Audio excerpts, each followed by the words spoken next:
Yes, guys, how you doing? Welcome back to both channels today. It's Tottenham away, ole, and it is, of course, the Spurs Talk Show. It's STEL and I. This is called Tottenham Takes 2. We did Tottenham Takes 1 a few months ago, and it's been a while, but we're back. We're back. STEL reached out to me about a week ago and said, Butler, the show's doing well, mate, but listen, it's becoming a bit of an echo chamber. Which was, I think, a little side jab as to what I used to call Tottenham away back in the day. And he goes, listen, you got a lot of sheeps and a lot of goats on that channel of yours. You need a couple of lions, bro. You need a couple of tigers. I said, well, who are they? And he went, I'm one. I went, oh, let's fucking do it. So that's what we're doing, and we decided to multi-stream. So we're gonna go from there. Stel, how are you, mate? Good to see you. You okay? Yeah, I'm good. It's hot. It's summertime. It's different. It's my first summer not living in the UK ever. So so far, so good. Is it hotter over there? And is the heat more bearable than it is here? Like, is it humid or less humid or dry? What is it? What's it like over there? Nah, look, it's always going to be worse in the UK because London, especially, because it's not designed for hot weather. Whereas I've got the beach 5 minutes away. You can eat outdoors, no problem here, and it's air conditioning is built into pretty much every building. So yeah, it's definitely better. Even in your barracks, you've got air conditioning in there, have you?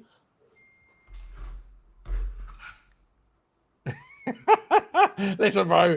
Listen, you have to get up. Where'd you get that from? Where did you get that from? What is that? You have to get up very early in the morning to catch me in bed, Stel, mate. I got it all, bro. Oh, this is like from 1980. That's the remote control to your TV.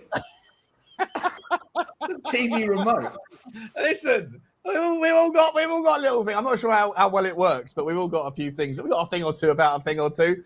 Listen, before we get going, guys. Hold on. Have you actually got air conditioning then, or is it like if you bought kind of like a standalone box? No, I've got air conditioning in all the bedrooms.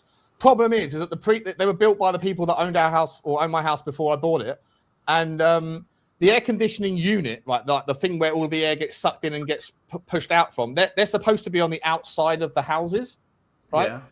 But the people that built mine built it in the garage, and the garage is underneath the main bedroom, and so if I'm in the office here and with the air conditioning on, by the time I go to bed, like, the heat that's in the garage is like, it's like a fucking sauna. So like, it's like you get a little, you give a little, you want a little bit of coolness here, but then you go to bed and it's like an extra 10 degrees hotter. So then you put the air conditioning on whilst you're going to sleep in that room. And then as soon as you turn it off, it's just like, you wake up in the middle of the night sweating. So I need to find a way to get someone who can somehow replumb it to move it outside. Anyway, so it's not perfect. Let me give you a tip. Let me give you a tip. Okay. Half an hour, 20 minutes before you go to bed, put the air conditioning on full power in your bedroom, shut all the windows and doors. So when you go into the room before bed, it's like an ice box. Yeah. And then turn it off as you go to sleep, mate.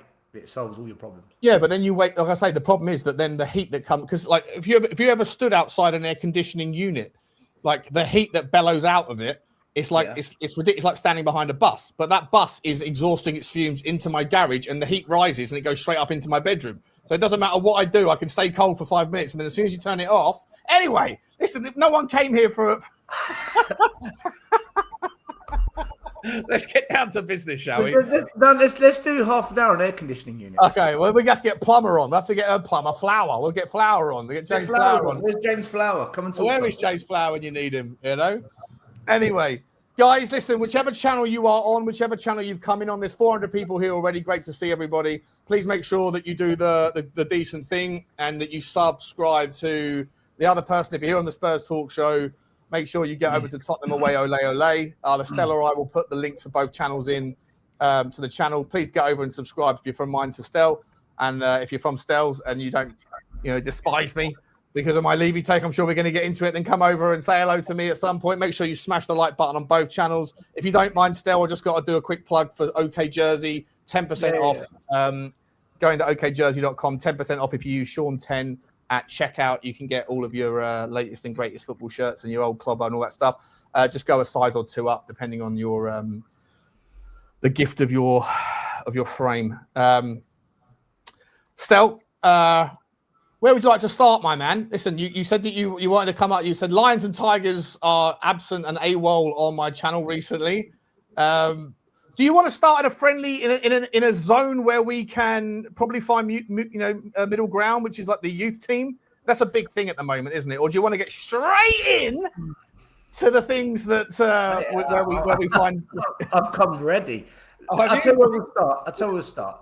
Big shout out to everyone in the chat who is blocked from my channel, who has been vile, who is clearly here for one reason only, to just gun me down because they're banned from talking on my channel. Love you all, by the way. Who's that? Oh, there's actually too many to mention, Sean. No, there's two or three I can see. They're just there's a better way to live your weekend. I'll tell you what. There's a better way to live your weekend than consuming yourself with hate. 100%. Listen. If there's any of that stuff in the chat, let them. I don't mind. Let them. Can we give it? No, both ways, right? Both ways. This is it's banter, right? Like Stella and I, mates, we did the Spurs 5 thing. It's now Johnny's channel. Waiting for Johnny to pay us off. You know, I mean, fucking hell, the geezer can pay us off any time he wants, but he's got enough money to go on fucking 2-week trips around fucking Scandinavia. Do you know what I mean, Johnny? Any time you want, bro. I'm kidding, but guys, let's leave out the nastiness, right? We'll have a respectful conversation, little bit of chinwag, little bit of banter. But if there's anybody on my side, from my channel that is going to go after Stel, you know, I won't know whose side is on. So I don't mind if they come for me because they're banned from speaking on my channel, and that's all that matters to me. So. Fair enough. Well, hopefully, it's not going to be one of those sorts of shows anyway. We can have a no, it won't be. It won't be. So where do you want to start? You want to start in the friendly zone of the youth teammates? I think we got some middle ground here. I personally feel like I'm open-minded to this whole conversation. I've kind of gone a little bit probably towards you and your stance of like, how do we know if we don't try? But at the same time, I also can recognize that there's a lot of value in what we've done so far in selling some of these players that have never really played any time for Tottenham, especially the ones that were not through the youth academy. People like Vuskovic. Will Lanchy is a 50-50 for me because I actually genuinely think he's got something about him. But Vuskovic, people like Berghvall that might be on their way out, they're not really one of our own, even if they came in young. My contention is like, what happens if the next cab off the rank is one of our own, like a Luca Williams-Barnett, like a Mikey Moore, like one of these guys that are proper Yidos, proper Tottenham kids. But I'll let you sort of start there, mate. I mean, are you okay? Are you okay with the exodus, buddy, or are you fuming, or are you somewhere in between? Let me start by saying this, okay? Been doing YouTube for 5 years. Levy out, Enoch out, last year's delegation. This player's good, this player's shit. Manager in, manager out. We've all had different views, opinions, whatever it may be over the last 5-6 years. If there's one thing I know, and I confidently say this, I know it better than anyone else I've listened to on YouTube, Spurs content creator, is grassroots football, youth football, and the academy system. I spent 12 years doing it. I know the academy director. I know the coaches at Spurs. I know how it functions. I know how it's transitioned since Simon Davies became the academy director instead of McDermott. I know my shit on this, right? Just like all of you know, Sean knows his stuff on finance, right? If it's finance, we better go to Sean. I know my shit on this. And what frustrates me, Sean, is 95%, maybe 99% of fans that talk about the academy, talk about the youth, they just don't know what they're saying. And the reason they don't, it's not because they're stupid. They don't have the knowledge. They don't have the experience. They don't have the real life working practices. It's like chatting to an air hostess about flying the plane. She might know what plane it is. She might know what airport they've taken off from. You don't know how to fly. And this is kind of where I've been very frustrated for the last, especially 2 years with this whole conversation. Because what I hear too much is, he's shit. If he was good enough, he'd play for the first team. Academy's not good enough. It's just everyone slags off the academy because they haven't got a clue about it. And I'm talking the minutiae, the details, the nuts and bolts of it. I get it. I just want Spurs to make a decision. Well, let me challenge you a little bit on that. I'm not challenging your knowledge of the academy. Well, I'm not challenging your knowledge of general academy football. But when it comes to your knowledge in the minutiae of Callum Olasasi or Mikey Moore, do you know any more than anybody else unless you've seen them play? You might know the process and the struggles, the temptations, all that stuff. You might have seen that stuff before. But in terms of the kind of intricacies of whether these particular players are good enough, do you know any more? I'm not saying you don't. I don't know. Do you go to the under-21 games? Do you talk to the academy guy that you know? Does he give you insights on these players that gives you a bit of an upper level of knowledge than the rest of us? I speak to coaches. I speak to some parents whose kids are in the academy, some of whom I helped get in. And I also speak to other coaches at other clubs that interact with our club and their players play against us to get an unbiased view on our players. So the honest answer to your question is nobody ever really knows until that kid's given a proper chance, because that's the only time anyone truly knows if they're going to make it. Even the academy coaches and director, there's different levels of confidence, different levels of belief, different levels of risk that they would attach to each player progressing, but you never know for sure until that kid's given a proper run in the team. That's the only and that applies for almost every academy player except for just a standout wow talent like a Wayne Rooney. Mm-hmm. But they are. Yeah, people were talking about Wayne Rooney when he was. I remember when he was 13, 14. People were talking about this. Everton have got this kid that's coming through. That's going to be. They're elite. Yeah, of course. Yeah, of course. Yeah. You know, exception to the rule. I get it. Yeah. Every player that plays in a football team comes through an academy. Every single player comes through an academy. So just to trash academies, especially our one, is ridiculous. And well, but who's trashing it though? Because I'm not sure. Because I feel like and YouTubers they. Well, first of all, the club. What's one sec? Because I'm not sure where the sort of we need to set some sort of like level playing field here. Because for me, all I've seen recently is two divisions. I was like, it's been 3 weeks of like, I say bliss, but like of quiet time, peace time amongst Twitter and YouTube, where everybody has sort of like hushed their opinions on ownership and hushed their opinions on players, because for the first time ever, Tottenham have gone about a little bit of a different approach, which most people seem to be okay with. And we signed a few good players. No one really had a problem with any of these things. And then all of a sudden, the conversation that came up was, we started with Vuskovic, right? Then Berghvall was a part of the conversation. Then it was Will Lancashire. But then and suddenly everyone's at each other's throats again.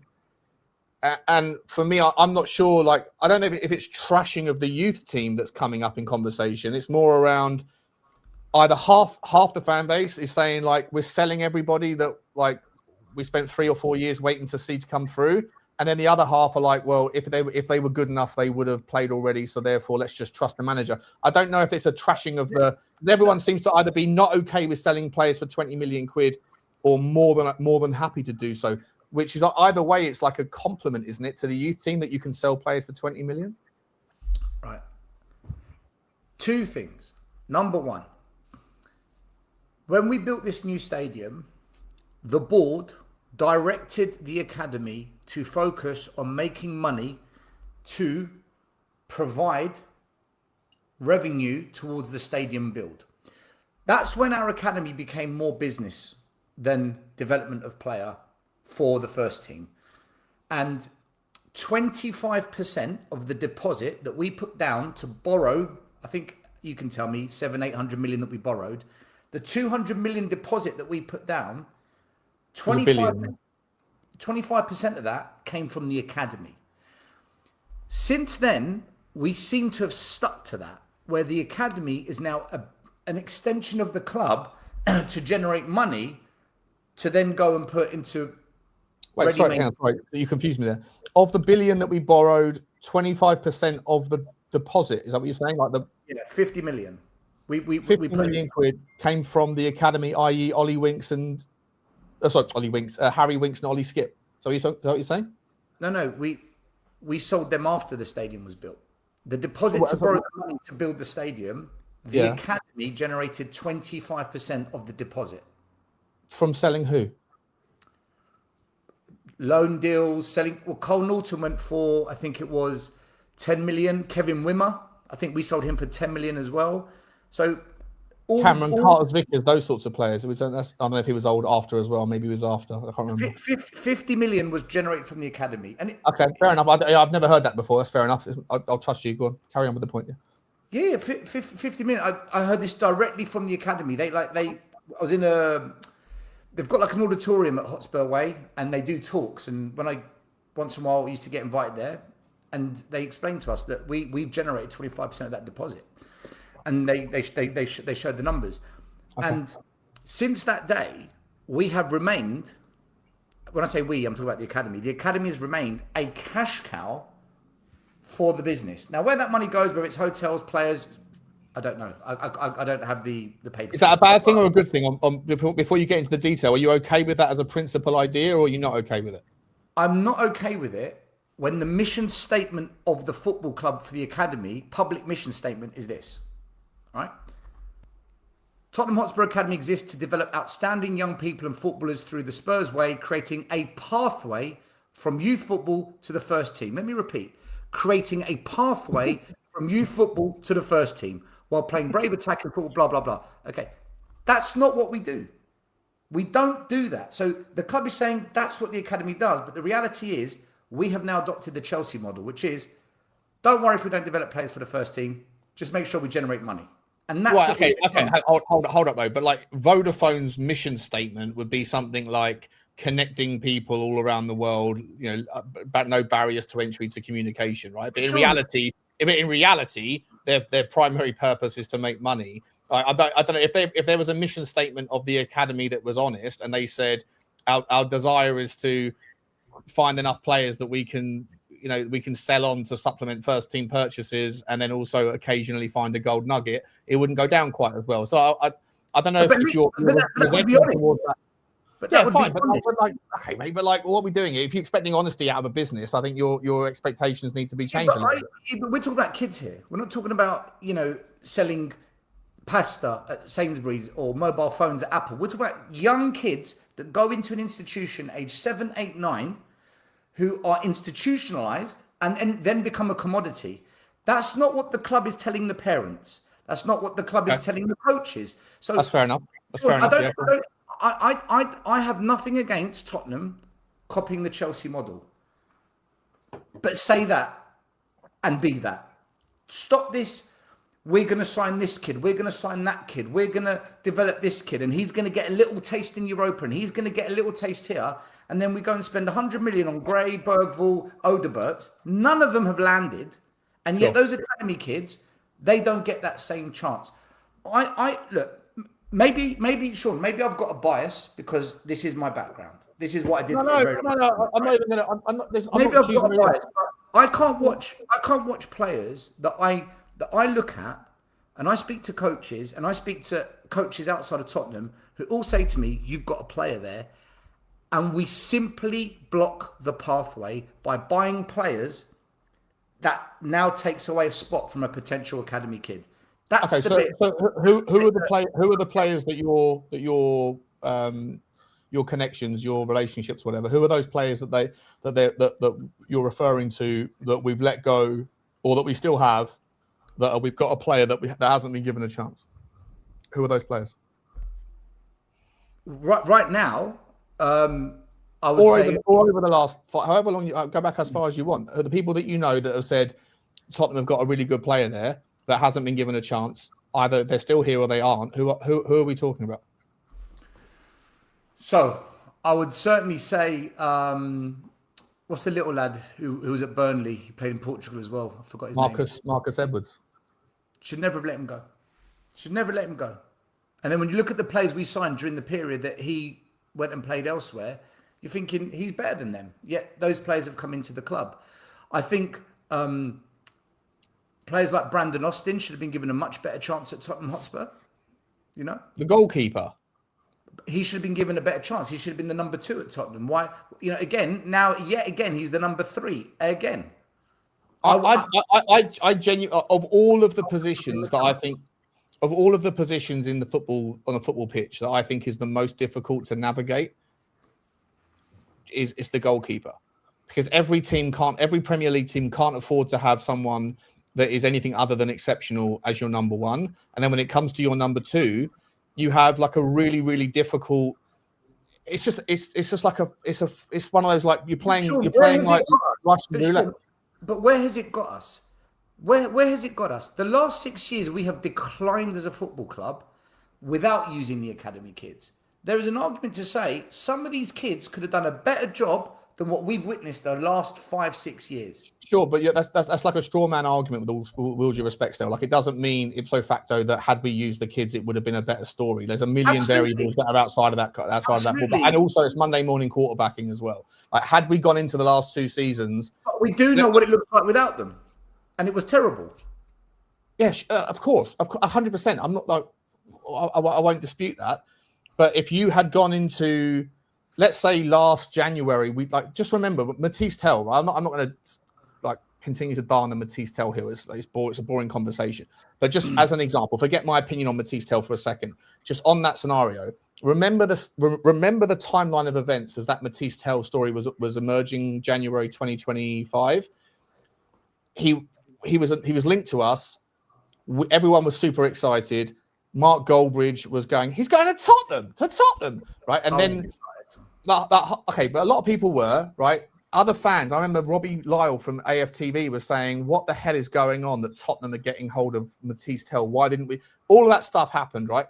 Then it was, Tottenham fans were pissed off. Oh, he's only coming here on loan. He won't sign the contract. He won't do the permanent thing. It's all just to put... Everyone was of the impression of that guy, right? Now, whether you think it worked out or otherwise is a moot point. Or maybe it isn't. It's not a moot point because maybe it shapes your argument down the line. But just as an example, as he was joining us, most people were excited. We were going through a shit show. Had we not done that and we decided to play Mikey Moore or keep Mikey Moore, and the argument was, we've got Mikey Moore, let's not worry about our predicament. And then Ornstein came out and said Tottenham pull out of the Mathys Tel story. He ends up going to Manchester United because Tottenham wanted to give Mikey Moore a chance. The meltdown in the fan base would have been apoplectic still. And there is PR and optics and things that have to be considered. Look at the meltdown with Tel for the last 2 years. Look at that meltdown. So, of course, but again, that's after the fact. Either way, there's a meltdown, right? Either way, there's a meltdown. So I would rather a meltdown giving the academy kids the chance to prove us wrong, rather than what we've done, which is to spend all this money on Yangs, Takais, Phillips, Grays, Tells, Odeberts, blocking the pathway for the kids and having a meltdown with that lot. I'd rather have a meltdown with some of our own in the hope that they can actually do a better job because we've coached them. And let me tell you something. Let me say something to you. The coaching at Tottenham is really, really good. Really good. We've got a very good coaching system right now, and it's been like that for the last 4 or 5 years. It was good before. It was more individualistic because they focused on developing a Bale, a Kane, that individual talent, whereas now it's developing the individual, but as a team throughout every age group, which is what a lot of us have been asking for. Well, we do it now. We do it. That's why the other day you saw the academy kids do quite well in the second half because they've been coached to play that way, the deserving way. Sure. Absolutely. But let me ask you this, right? Like judging the academy against MK Dons. Yeah, you can't. You can't, right? And I don't think you can judge them on tomorrow morning's game against whoever it is, the Auckland team. I agree. Right? So then you kind of go, well, at what point do you get a real chance to see them? And if I don't know what level, even against Chelsea, I think the Chelsea game will be really competitive. So I think that's a good chance to see. Unless you give them a proper run in the squad for a season, Sean. That's the truth. Sure. But here's the other problem, the other predicament that you have to bake. I think I don't know whether this is you would agree with this or not. But managers that live on shelf lives that are incredibly short, right? I've seen managers be hired and fired in the time that my milk has turned in my fridge. It's mental. And those people are paid a lot of money and their job is on the line. And especially when Tottenham are in a scenario where they've been for the last couple of years where four of the last five managers have essentially had no time to bet anybody in. We're never in a situation where we're 3-0 up in a game like Jurgen Klopp was, right? And so they don't give a flying fuck about whether or not Micky Moore's going to make it in 3 years if they don't know whether they're going to be at the club in 3 weeks, right? So to me, it's a bit of a, I don't know, it's like a catch-22. When you're a club that is struggling, how can a manager be really required or expected to roll the dice on kids that may or may not do it? And just quickly, you look at someone like Micky Moore, like the whole Tottenham fan base love this guy and think he's going to, because he's one of our own and he's more of a, he's a slightly more mature, older version of Luca Williams-Barnett that might also do it, might not. But I watched Micky Moore play at Rangers and I wasn't impressed. And he was playing against Hibernian and Aberdeen, and he wasn't playing against Celtic and Hearts every week. I know he scored a couple of goals, but even in those games, he was anonymous for the most part. The Premier League's a different standard. And so this narrative of like, you don't know if you don't until you try, you could make the argument that you kind of do know because you've seen them try at different standards and different levels, and they haven't really spread their wings. I don't want to be cruel to Micky Moore because he's a kid, but like I haven't seen anything to think that I want to see him on the bench for our left wing next season. Correct me if I'm wrong. Do you agree with that or not? So two things. First of all, at Tottenham, the academy doesn't believe that a player is truly ready to be playing regular first team football. It doesn't quite land until they're about 21. So Micky Moore isn't at that age yet. Just to put some perspective on it. That's within the academy. They believe that 21 is that prime age of where a young player is now a young man, and that's the moment where we know. And funnily enough, who landed at 21? Harry Kane. Because when Harry Kane was 19, fans were slagging him off. He came on for a couple of games. What we doing? He went on a couple of loan spells, came back. Still, fans were very dubious. I remember this. Fans were very dubious about Harry Kane. But Soldado flopped. Adebayor was a mercenary. Poch was on his knees. He threw Harry Kane in. Last chance saloon. And look what Harry Kane became. And that was about 21. So I don't look at Micky Moore now and Williams-Barnett now. I look at where are they going to be 2021. So that needs to be factored in. On that basis, how many? If you're not waiting, if you're willing to wait between the 8 years of 18 to 21, then how many of our players that have been sold are you upset about being sold because they were 21 and hadn't been given a chance? I'm not upset when Spurs sell a player and make money, right? I was one of the people that said, if you get 50 million for Vuskovic, you'd be bloody crazy to say no to that. Because there's no guarantee. You were on board Vuskovic, yeah? Yeah, because I was arguing this with Lubo. Lubo said, no, keep him because he might become a £100 million player one day. And I said, Lubo, there is zero guarantee he will be a £100 million player. Sure. But there is a guarantee we put 50 million in the coffers. That's the bet that I would take. Lancashire, I'm a little bit disappointed by, only because we've still got Solanke and Richie and this lot at the club. I don't know where we're going to go with the strikers, but I'd rather Lancashire gets a crack over those two. Look, Sean, where I'm at with it. I don't necessarily agree. Over one of Richalison for me, mate. Well, we'll come to that stuff. We'll come on to it. Look, where I'm at with the academy is this, right? I'll set my stall up. This is where I'm at with it.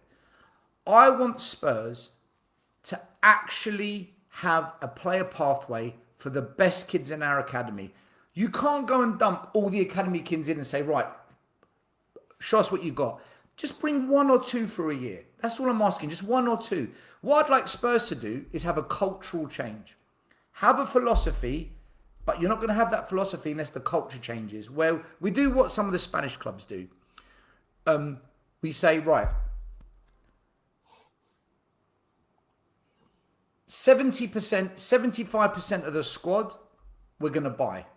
But we're going to have, out of the 25-man squad, you pick a number, 4, 6, 8, however many kids, they must be academy players. Whether they're 18, 19, 20, 21, they must be academy players. And what that does is this. It forces the manager to work with them. The manager knows what they've signed up for. And here's the best thing. If you're a top young football player and you've got Arsenal wants you, Tottenham wants you, Man City want you, whoever wants you, you're 8, 9, 10, 12, whatever age, and you know that if you go to Tottenham, 8 out of the 25 kids in the squad every year are going to be academy players. Which Premier League club are you going to go to?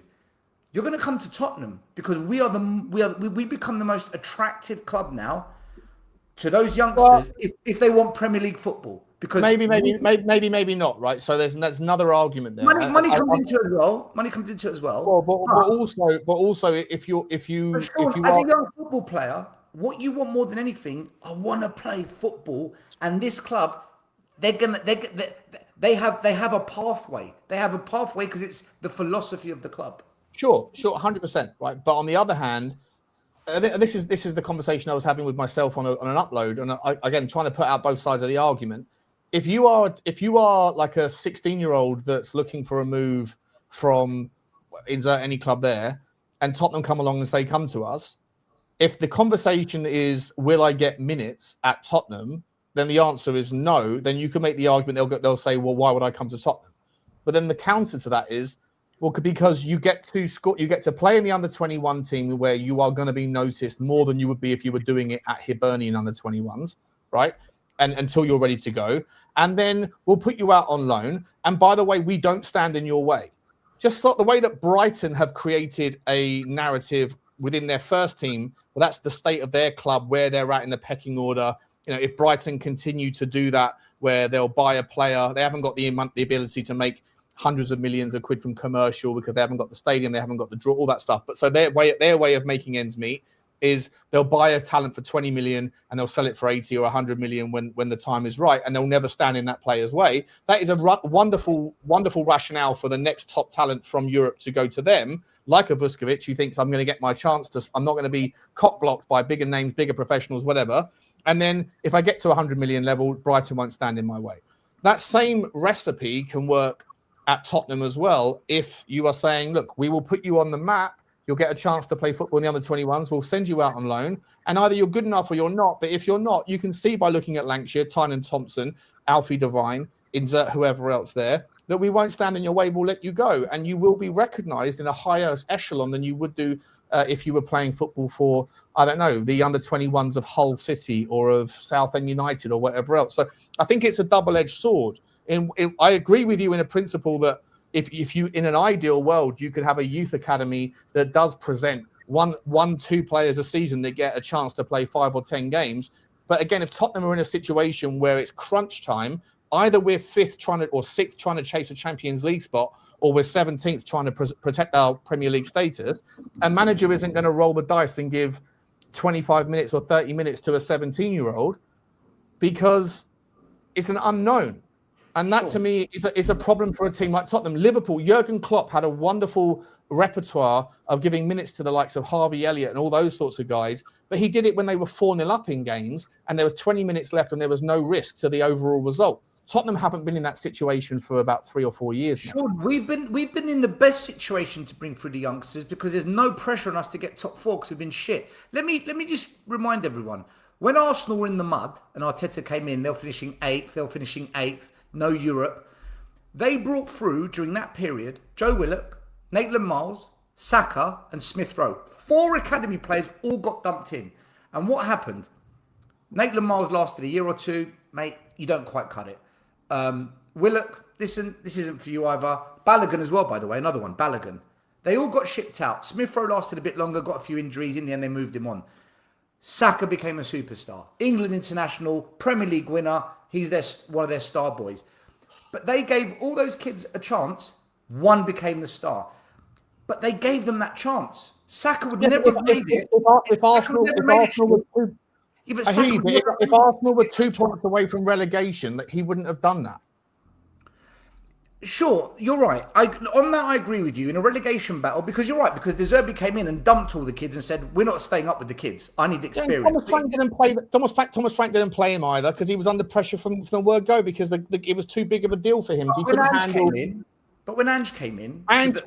in Ange's 2 seasons, he was like, obviously, you're not going to do that shit when you're 8 wins out of 10 because it's too early in the season. But after that period...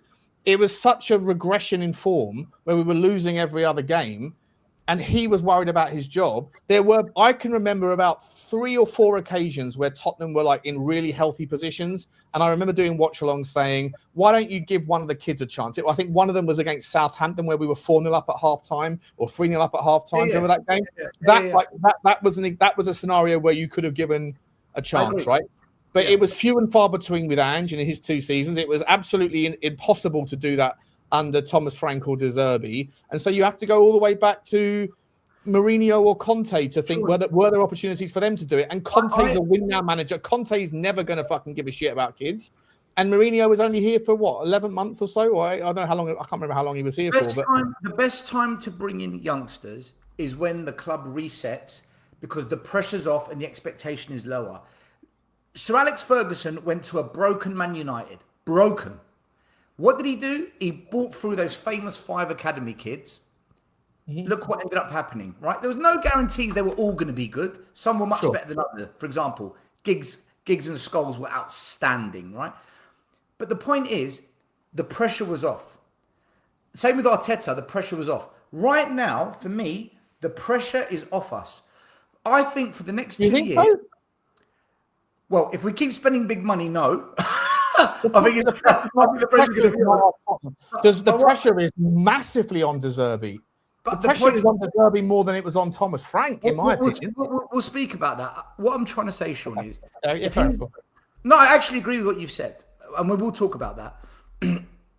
For me, if De Zerbi is really going to be here for 5 years, this is a proper project now that they're going to back, they're going to support, like they did with Klopp, like they did with Arteta, like they did with Fergie. If we are now going to be that, I'm all for it. This is the best time to bring through the youngsters. This is the time. You mean from game week 1? No, Sean. To integrate them over this 5-year process. Now's the time to. Oh yeah, sure. If De Zerbi's here, and if De Zerbi gets himself in situations, I 100% concur with you. If De Zerbi is in a situation in game week 3. Right, where we're 3-0 up against, I've got no idea who we're playing in the early stages. Brentford's one of them. If we're in a situation where we're 3-0 up and the games, we've got the 3 points and we just thought 1 million % get Luca Williams-Barnett on. I mean, maybe that guy Hardy looked really handy. Junai Byfield. We'll talk about them. But before we move on to the next topic, we'll just finish off the ones that you actually look at because we have sold a few. I'm with you, Estelle, in terms of when the moment is right to do it. Sean, I'll give you an example. I'd go one step further. You've got Van der Ven, you've got Van Heck, and you've got Senesi. 3 technical ball-playing footballers, especially Van Heck and Senesi, all for the De Zerbi system. Mm-hmm. Dragusin's gone. Romero's going to be gone. I don't think Danzo's technical. Spurs fans love him. They think he's great because he's got a good head on him and he throws his body in the line. I think playing out from the back, he's going to be clumsy. And I don't think he's the kind of player we should be having for what De Zerbi wants to do. I would make Hardy our 4th choice centre-back, Sean. I would do it. I'd say... Ahead of Junai Byfield. Look, from what I saw, I really like the look of Hardy. Sorry. Just so let me clarify. You're advocating selling Romero and selling Danso and then bringing in a kid as the 4th choice. I'm saying we're only going to play 1 game a week. Yeah.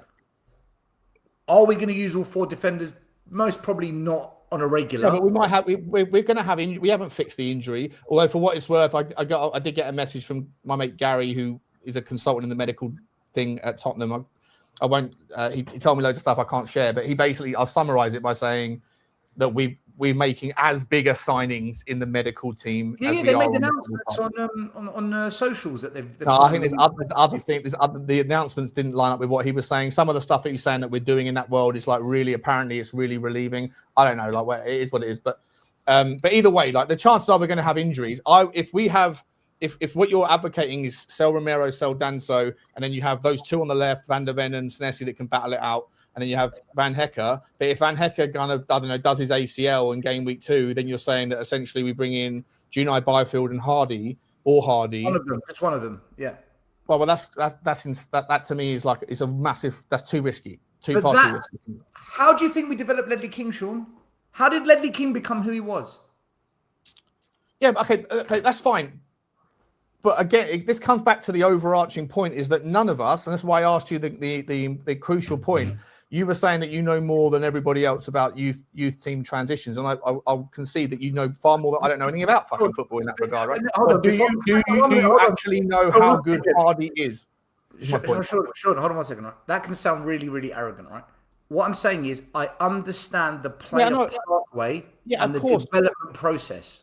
And I wasn't trying to push it onto you like it was an arrogant thing to say. I'm saying I concede that you do know no academy player will ever fulfill their true potential unless they have regular football minutes. And the reason is because the match is the extension of the practice. So right, but isn't the best way?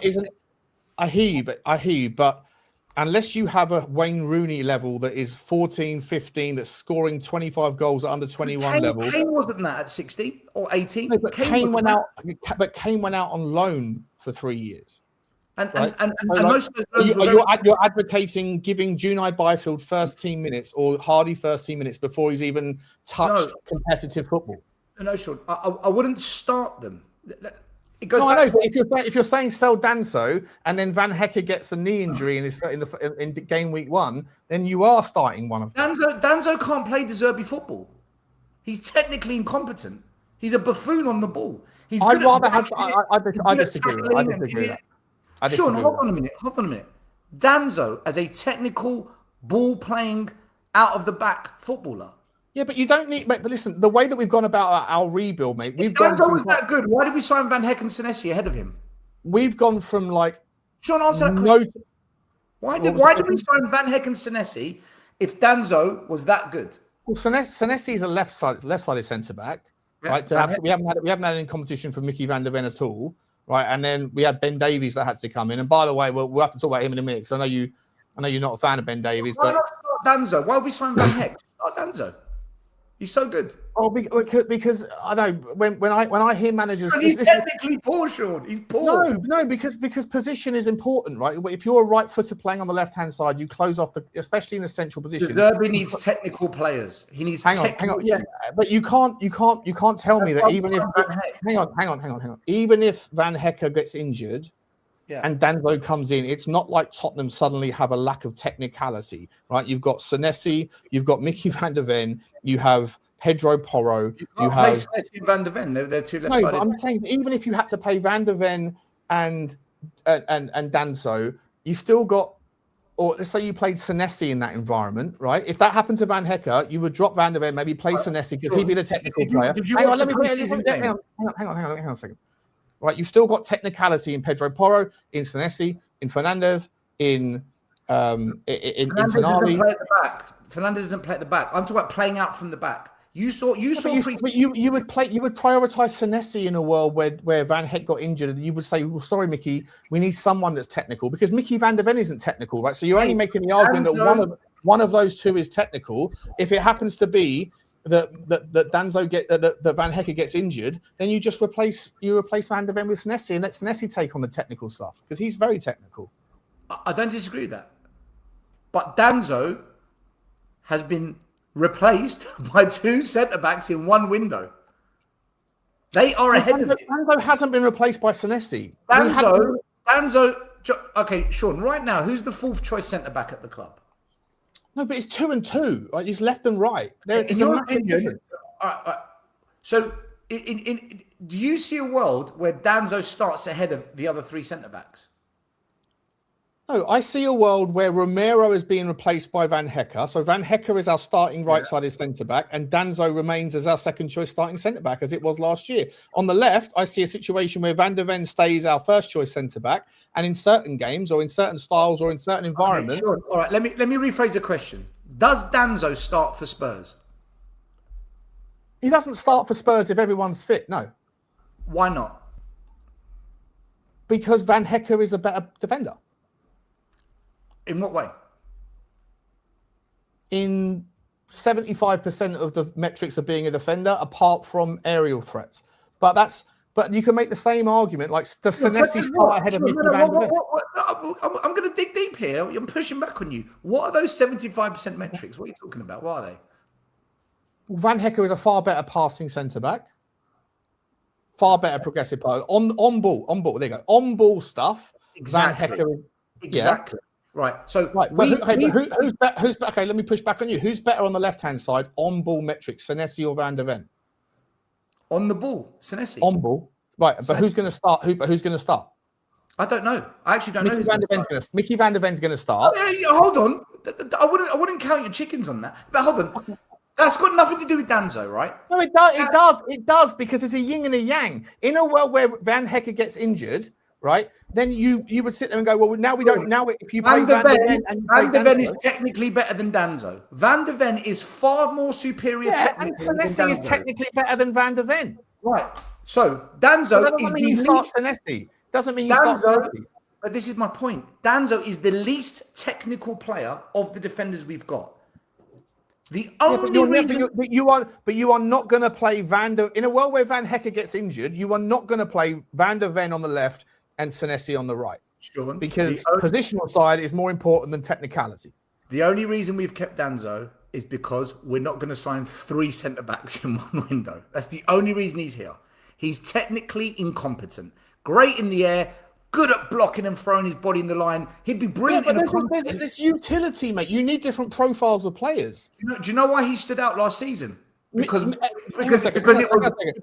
you're playing against Crystal Palace, who lump the ball in, or Brentford or Sunderland, we're still going to play out from the back. Sure. But if you were just to sit there and make the argument, who is the best centre-back to do defensive, off-the-ball things out of those 4 centre-backs?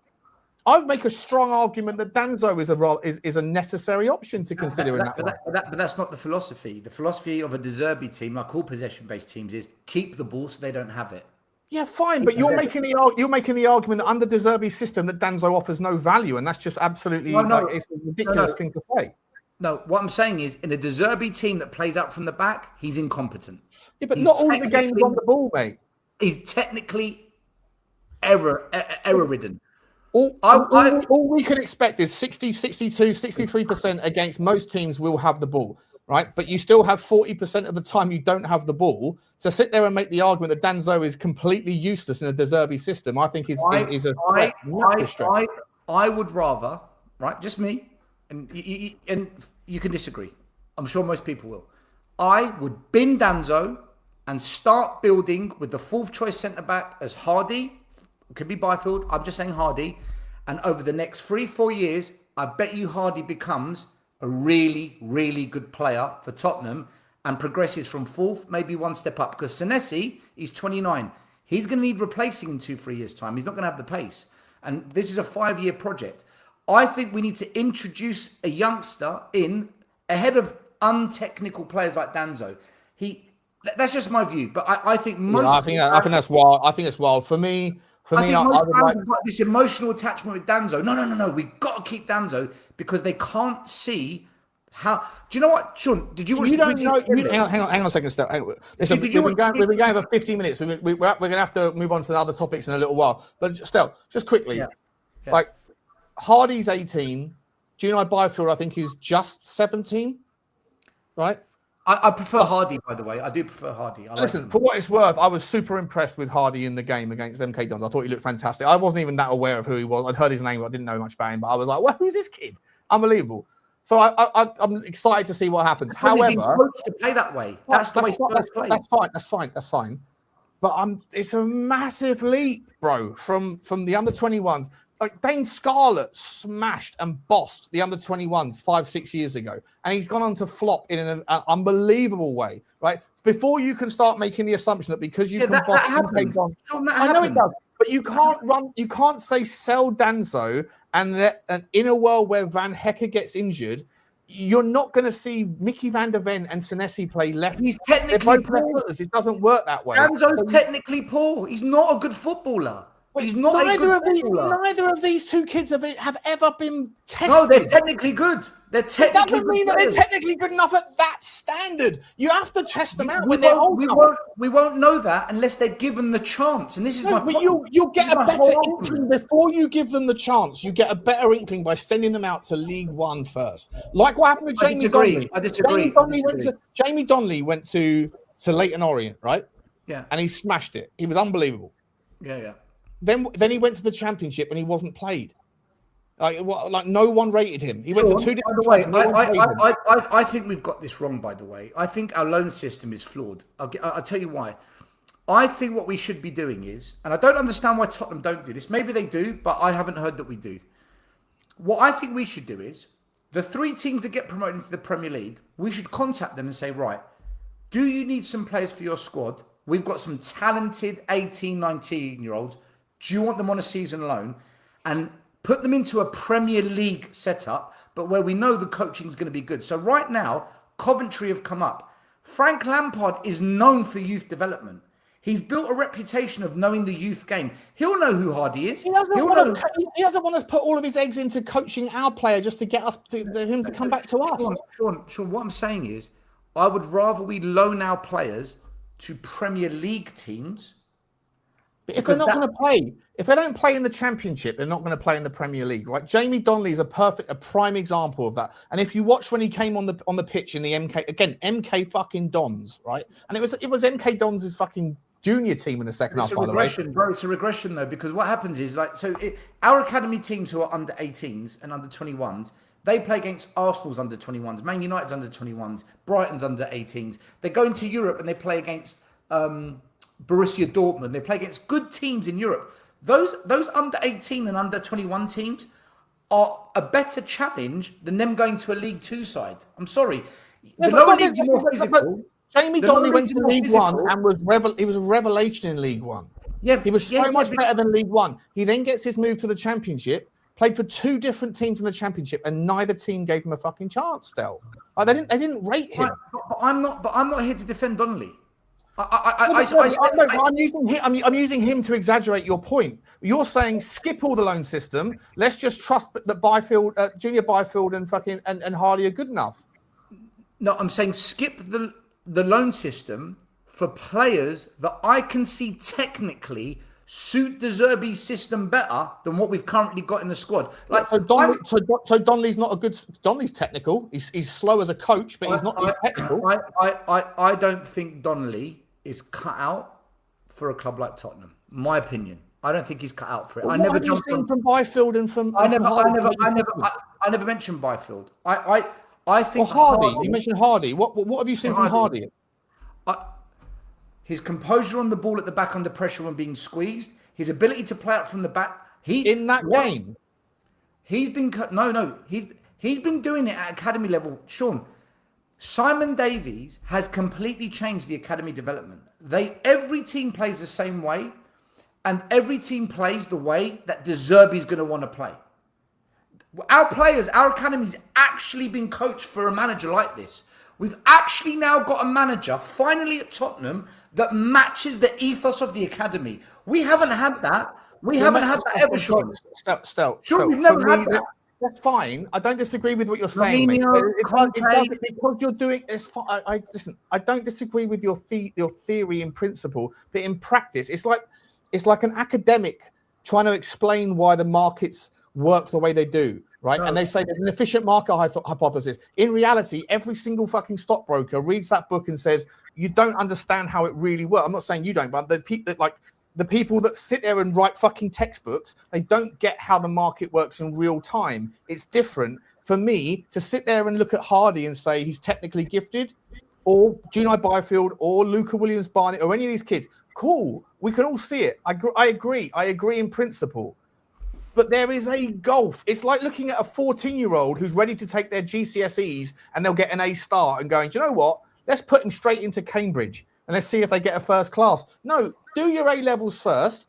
Prove you got the next step, and then go and do that, and you'll become like a mathematician at fucking investment bank. Like it's just But that next step isn't going on loan to a school that is run down with a rubbish head teacher that is nowhere near the level that you've been trained at. That's what's happening with our players. Look, Sean, 95%, maybe 98% of our academy players will never make it at Tottenham. It's just simply not possible, because they will never quite be at that level that we want. It's just the reality of the academy system, and that applies to most Premier League academies. Okay, that's just the reality of it. But there's that 1-2% that can cut it, Sean. Right? Yeah, but you don't know what you don't know. No one knows whether Hardy, Junai Byfield, Luca Williams-Barnett, or Mikey Moore. We don't know which one. We don't know which one. You can't figure that out on your own time. Sean, let me finish. Let me finish my point. Right? Do you agree? Do you agree that there's that 1-2% in our academy that could cut it at Tottenham? Of course, sure. Right. There is no pathway for that 1-2%, Sean. There is none. That pathway has been firmly shut. We have no philosophy, culture, progression plan, no mechanism for those 1 or 2% that might be the next Kane, that might be the next Ledley, to get into that first team. That is a problem. That is a problem. That is a problem. But your solution to that problem is let 100% of that portfolio or pool of talent to have a go to figure out which of those 2% is going to make it. In the meantime, the first team have ambitions, and people like yourself, Stel, that have complained about the underperformance of the football club for the last 5, 10, 15, 20, 25, 50 years, whatever. Like I would love to see what would happen if Tottenham failed at the same time as training these kids. I don't know whether you would be able to level up and go, well, I'm complaining about the ownership and their lack of ambition, lack of willingness, but at the same time, I'm happy that they're giving like talented kids that aren't necessarily proven. And when you give them the chance in the big moments, they fail. We end up underperforming. You then get back on the train of like ownership out. We failed without them, Sean. We failed without them. It doesn't mean that we wouldn't have failed with them. But we will never know that because we don't give it a chance. That's the argument right there. We don't give it a chance. Yet we give everything. Why can't you get a little bit closer to the knowledge of whether they will? We've given everything a chance. Sean, we've given everything a chance at Tottenham, but the academy kids. Well, hang on a second. But Luka Vuskovic went on loan and it worked. Right? Hold on. Can I just make a quick separation here? Players that we sign into the club at 16, 17, although they're classed as our academy kids, I don't class them as I know you don't have the same attachment to them, but it's the same principle. A 16-year-old was signed. He went out on loan. He went to Belgium or to Holland, wherever it went. He went to was it Czech Republic? Then he goes to Holland. Then he goes to Germany. He smashes it out of the park. Right, and then you can have the argument about whether or not we should have brought him back and gave him a chance, or whether 60 million quid or whatever we're going to get for him. But he didn't want to stay. He didn't want to stay without first-team guarantees. But why not? But like, so the pathway can present itself through proving yourself on loan at the standards in between. Yeah, we still didn't keep him. But we still didn't keep him. We sold him. Either way, but it doesn't matter. My point being that like the gulf between there's no player pathway at Tottenham, Sean. There is no player pathway. I've been saying this for 3 years. There is no player pathway at Tottenham. There is none. There is none. If there was a player pathway, did you see the left back that played the other day in the pre-season? Kaya Martin, yeah, I thought he was really good, yeah. But he's actually not a left back, he's a centre midfielder, yeah. Okay, but we played him at left back, right? Yeah. That done all right. We've signed Sousa. You've blocked his pathway. You've gone and spent 10 million on this random Brazilian kid. You've blocked the pathway for Carl Martin. This is my point. There is no player pathway. We have blocked it. Every little opportunity that presents itself where maybe we can give an academy kid a chance, we sign a player instead. There is no... For me, I think Tottenham should do one of two things. Just call the academy what it is, an extension of the football club, a subsidiary mini market of youth talent that we sell to raise money for the first team. Well, that's okay too, though, right? Because you started the conversation by saying that 25 or 50% or whatever, 25% of the deposit was financed by the youth academy, right? Right. So what's the problem with that? I never said there's a problem with that. But stop this shit, Tottenham Hotspur. Everyone that talks about the academy, oh, this player's good, he could get in, and all these moaning and groaning. Shut all that noise down and just come out and say what it is. We're copying the Chelsea model. Or why do you need? Listen, as far as that goes, mate, that's corporate semantics, mate. That's corporate semantics. That's just like. Don't get if that's the basis of your frustration. It's corporate semantics, mate. Are you there when they speak to the parents? When they say to the parents, sign these contracts for your kids? But the parents of Tyne and Thompson, are they upset that their kid's gone to Manchester United? Alfie Devine has got himself a first team move to a championship team. Like, what's the problem? If they're good enough, they're going to get their chance, right? It might not be at Tottenham, but it doesn't mean that their time at Tottenham was irrelevant or completely wasteful. Sean, the point I'm making is this. We have the whole academy system. Every club set up when Abramovich came to Chelsea, he asked the question to the academy directors. The academy director. Why do we have an academy?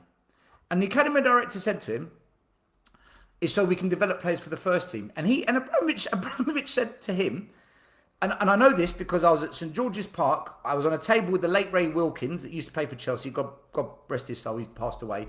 Great. He's Chelsea, but he's a great person to speak with, right? A gentleman, the old school kind of true gentleman of the game. And he was telling us this story. And Abramovich said, "Why are you developing players? I've got a checkbook. Just buy them. We don't need it. Shut the academy down." And then Ray Wilkins turned around with the Spurs, with the Chelsea hierarchy and said, "This would be a PR nightmare. It would be a disaster for Chelsea Football Club not to have an academy." So on that basis, he was persuaded to keep the academy, and they turned it into the business model that it is today. That's why Chelsea's academy became a business, because Abramovich never wanted it, because he never saw the point of it. Every other club, though, had an academy to develop players for the first team. We would not have Glenn Hoddle if it wasn't for the academy. We wouldn't have. Here's where I'll meet you in the middle, Stel. Right? I don't disagree with you. Listen, on principle, I don't disagree with what you're saying. I want to be honest about what the academy's for.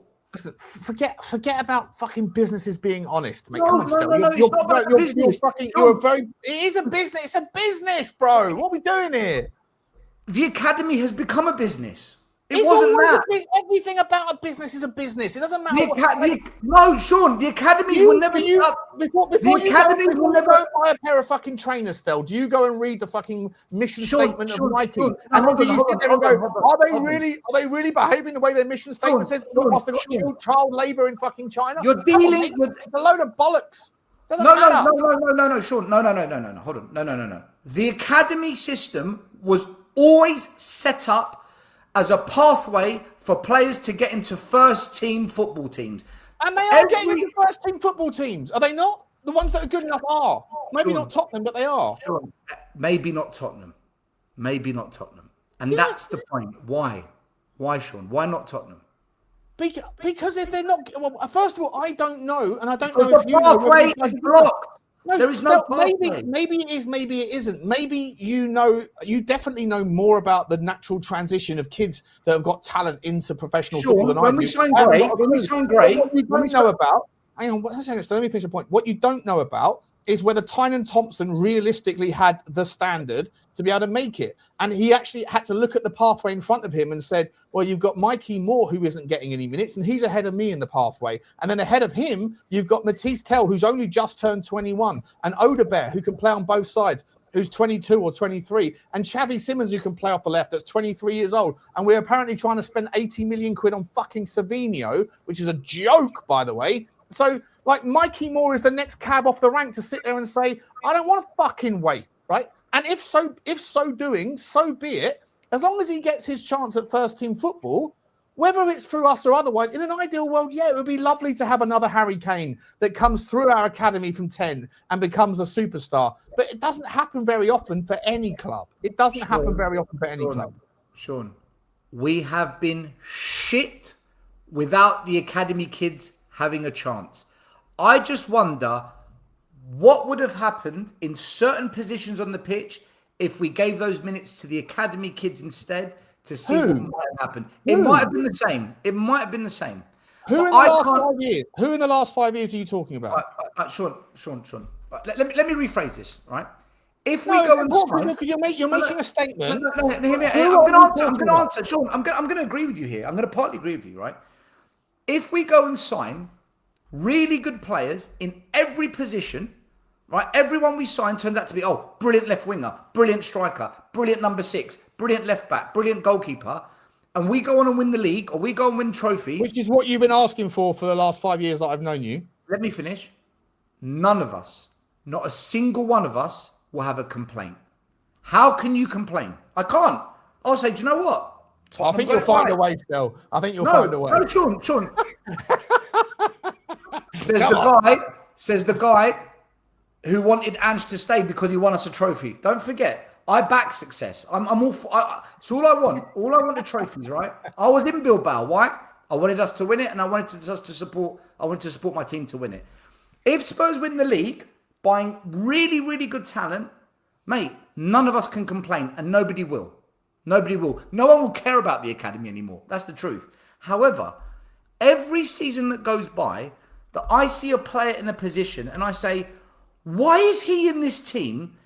He's not good enough. His numbers aren't good. Statistically, he's poor. Surely giving an academy kid a chance would have been better. And every year, Sean, any kid that plays in that position, for example. Name me 5 players in the last few years that are in the under-21 team that should have played ahead of the first team players. Right, let's go by the positions that they were crap. Dane Scarlett. Should Dane Scarlett have got more time? Did Dane Scarlett have enough time at Tottenham Hotspur to prove himself? And did he fail? Did he fail on loan? He scored 25 goals when he was in the under-21s, right? And he was last season. Okay, I'll answer you. Last season, the entire attack was shit. I would have given Lancashire a chance last season, Sean. I would have given Lancashire. He was on loan last season. So I would have pulled him back in January when we were desperate. When we were desperate for attackers, we didn't sign one attacker in January. I would have pulled him back on loan and said, Lancashire, let's give you a crack. If it fails, you're not for us. If it works, at least we've solved a little problem at the club. It's things like that. Instead, we persist with Richie, who was shit. We persist with Solanke, who was busted. Well, Solanke wasn't fit. Solanke wasn't available in the run-in. Until who you rate, the output just isn't there. The goals weren't there. Well, sorry. So actually, the output. Moani, Sean, Moani. Hang on. Let's get off the topic. Mathys Tel, who I rate and you think is the worst player since sliced bread, his output was better than like 90% of the players that we're linked with. So let's not go down the stats. He's part of the problem. Let's not go down the stats game. No, he's part of the problem. He's part of the problem. There's a reason. You wanted to sign Somerville and Mathys Tel stats. No, I don't want Somerville. I don't want Somerville. You wanted Iliman and Dye, and as much as I like Iliman and Dye, Mathys Tel stats are better than I don't want Somerville. I don't want Somerville. I did a video on it. Check out my channel. I did a video saying he was only anyway. Somerville's gone for 80 million quid. If Somerville is going for 80, then Mathys Tel is worth 100 million quid based on that. Let's not get out of control here. You asked me a question. All right, so who else? Will Lancashire. Who else? I just gave you one. There's Will Lancashire. Oh, I asked you for 5. Who else are you talking about? We persisted with Moani. Every week the guy did nothing. So who's the right winger that's in the youth academy or on loan that should have been brought back to play if you could have brought them back? Okay, we might not have a player in the academy that can slot in, right? There are scenarios where we might not have that position in the academy. You made a grandiose statement, Stel. I just told you Lancashire. Apart from Lancashire, who else? I would have given Micky Moore a crack on the left wing, seeing as the left wing was shit all season. He was on loan at Rangers. You couldn't bring him home anyway. Right. So there's nothing I can do with the fact that they went on loan. There's nothing I can do about that. I would have kept him instead of loaning him. Who could you replace? You keep saying who? I'll give you 2 players. You keep saying who? You could. You said a statement. In our running last year, we should have played other players than what we did. I'm saying who. No, you said Will Lancashire and Micky Moore, both of whom were on loan that you couldn't bring home. So who was it that was in the junior team that could have played and could have made more of a difference? Sean, that's not what I said. What I said was, I am tired of seeing players underperforming who aren't good enough for Tottenham, when we could have maybe given an academy player a chance instead. If Tonali is a sensation next season, there is no argument to give the academy kid a place. There is no argument because Tonali is far better than anything in the club, right? But when I see certain positions, came in after the wingers that you're talking about, like Micky Moore. Moani came in at the end of August, didn't he? Yeah, right. But Micky Moore was already on loan to Rangers. Why sign Moani? Why sign Moani? Just let Lancashire stay instead. Well, Moani was a right winger and Lancashire is a striker, right? But Lancashire had already gone on loan. But Moani plays a striker for us, though, didn't he? But the reason why people are calling out Lancashire now for being someone that's worthwhile hanging around is because of what he did on loan at Oxford last season, which was an incredible performance. But if you'd asked the people that were vouching for, hold on a second, if you'd asked people that were vouching for Will Lancashire now, what did they think about Will Lancashire last summer? it would have been send him out on loan because he hadn't done anything before that. The people that are vouching for Lancashire now and those that didn't last time, they are the 98% of fans that don't understand youth development and grassroots, which was said at the start of the show. If you spoke to the coaches at Tottenham, if you spoke to the people that actually trained him, the coaches at Tottenham were clearly on board the decision still. Yes, because the academy is broken in terms of the pathway. That's what this loops back to my argument. You have to take some risk, if not a big risk, to give an academy kid a chance. But what we prefer to do is spend 30 million to buy a risk that isn't working. That's who? Listen, I'm not convinced by Archie Gray. Fans love him. I'm not convinced by him. How old is Archie Gray? I don't know. 19, right? Just turned 19. Yeah. Right, so he's the same age as Hardy. He's the same age as Ola Stacey. He's 2 years younger than Will Lancashire.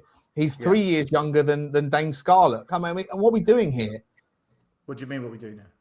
I mean, Archie Gray is someone that is clearly ahead of the curve for his age relative to the guys in the first team. If Tottenham, listen, look, sure. You might be right. Archie Gray did not make Tottenham better. He did not make us better. Sure, right? But so why does he get a chance, but our academy kids don't?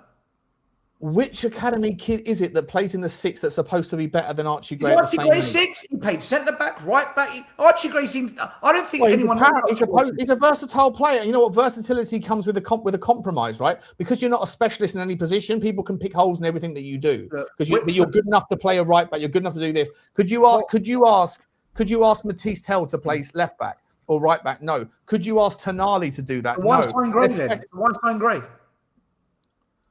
Because they obviously looked at Archie Gray and thought that he was ahead of the curve relative for his age. Same with Berghvall. And look, Berghvall has... Listen, Stel, let me make this point to you. Because we've been going for an hour and 10. We've got super chats waiting, and we haven't even got onto the things that are more... I thought this was going to be a cool conversation. It turned out to be an argument. Love it, by the way. It's because you deep... It's because of me, is it? No, it's not because of you. But deep down, Sean, I don't think you're bothered about the academy, which is fine, by the way. That's not an issue.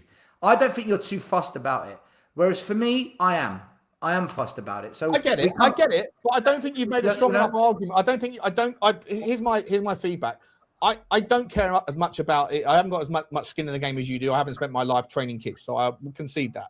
I would also concede that you know far more about the process and the transition and the kind of the risks and the rewards and the conversation with parents and all of those things. I spoke to James Flower about it the other day. You and James, I don't know how well you know each other, mate, but you should have a conversation with him. Me and James have spoken about it a lot. James is the father of a fucking super talented kid, right? So he knows the kind of the things that, you know, I find it fascinating listening to him talk about it. At what point do you take your son's career seriously? He's at 14 and his kid is still smashing it at Norwich. Anyway, long story short, I don't have that insight. But what I can say is a very, very, very respectable youth academy, by the way. In the lower leagues, it's one of the best. And I would absolutely, it'd be amazing if Archie Flower, I think his name's Archie. Maybe sounds like a footballer, Archie or Alfie. Maybe it's Alfie. I'm not sure. Sorry, James, if you're watching. But I would love to see James's son smash it, right? But not just from like friendly perspective, but also from a ability to be able to understand the process. Because at some point, James, our friend, is going to have those conversations with his wife around: do we prioritize our son's career over his business and all those? So I don't understand any of that stuff, and it's fascinating. But at the end of the day, I don't think you presented an argument outside of your passion that supports the narrative that anybody that's currently in Tottenham's team should be given more minutes than they have. In the environment in which Tottenham's first team has participated over the last couple of years, I don't blame Ange Postecoglou for sitting there. Ange Postecoglou is a human being whose career's on the line, his job's on the line, and he's sitting there going, I'm about to get relegated, or I'm losing every game, or especially fucking Thomas Frank and Deserve. That goes back to what I said. Any of them give a flying fuck about Luca Williams-Barnett's career when they're not going to be in a job in 5 minutes' time. This goes back to what I said half an hour ago. It starts at the top. Unless there is a cultural change, they cannot embed a philosophy of where they say a percentage of the squad must be academy.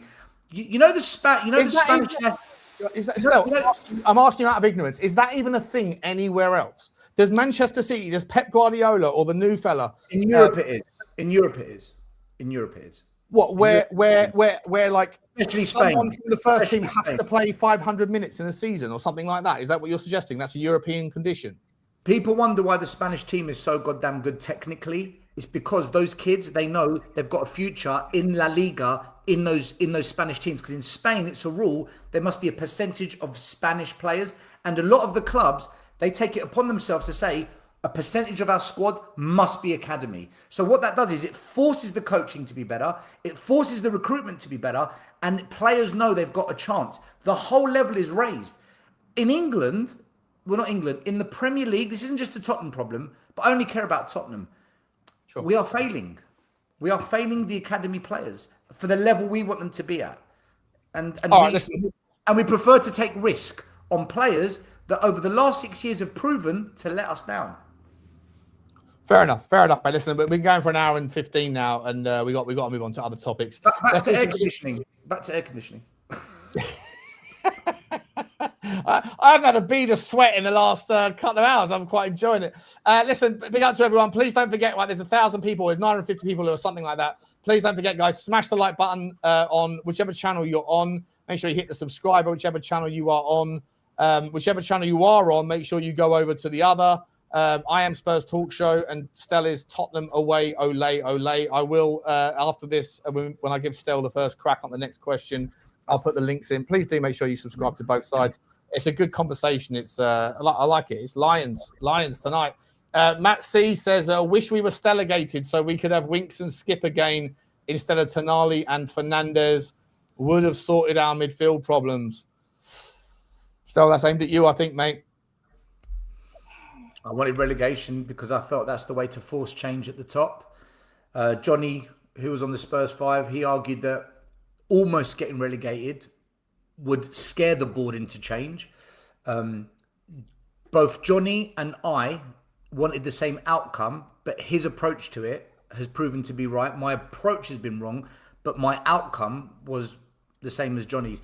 I don't know if things have changed yet because for me, I need to judge it in 3 years' time because this window we're seeing now needs to repeat for 3-4 years for me to say, yeah, they're really going for it. And this isn't just a little purple patch. So in 3 years' time, I'll be able to address this better. But listen, I'm happy to be wrong if ENIC start being what we've always wanted, a proper football club that puts football first. If ENIC become that and it didn't take relegation, mate, I'm not going. I'm happy. I'm happy to accept my method was wrong.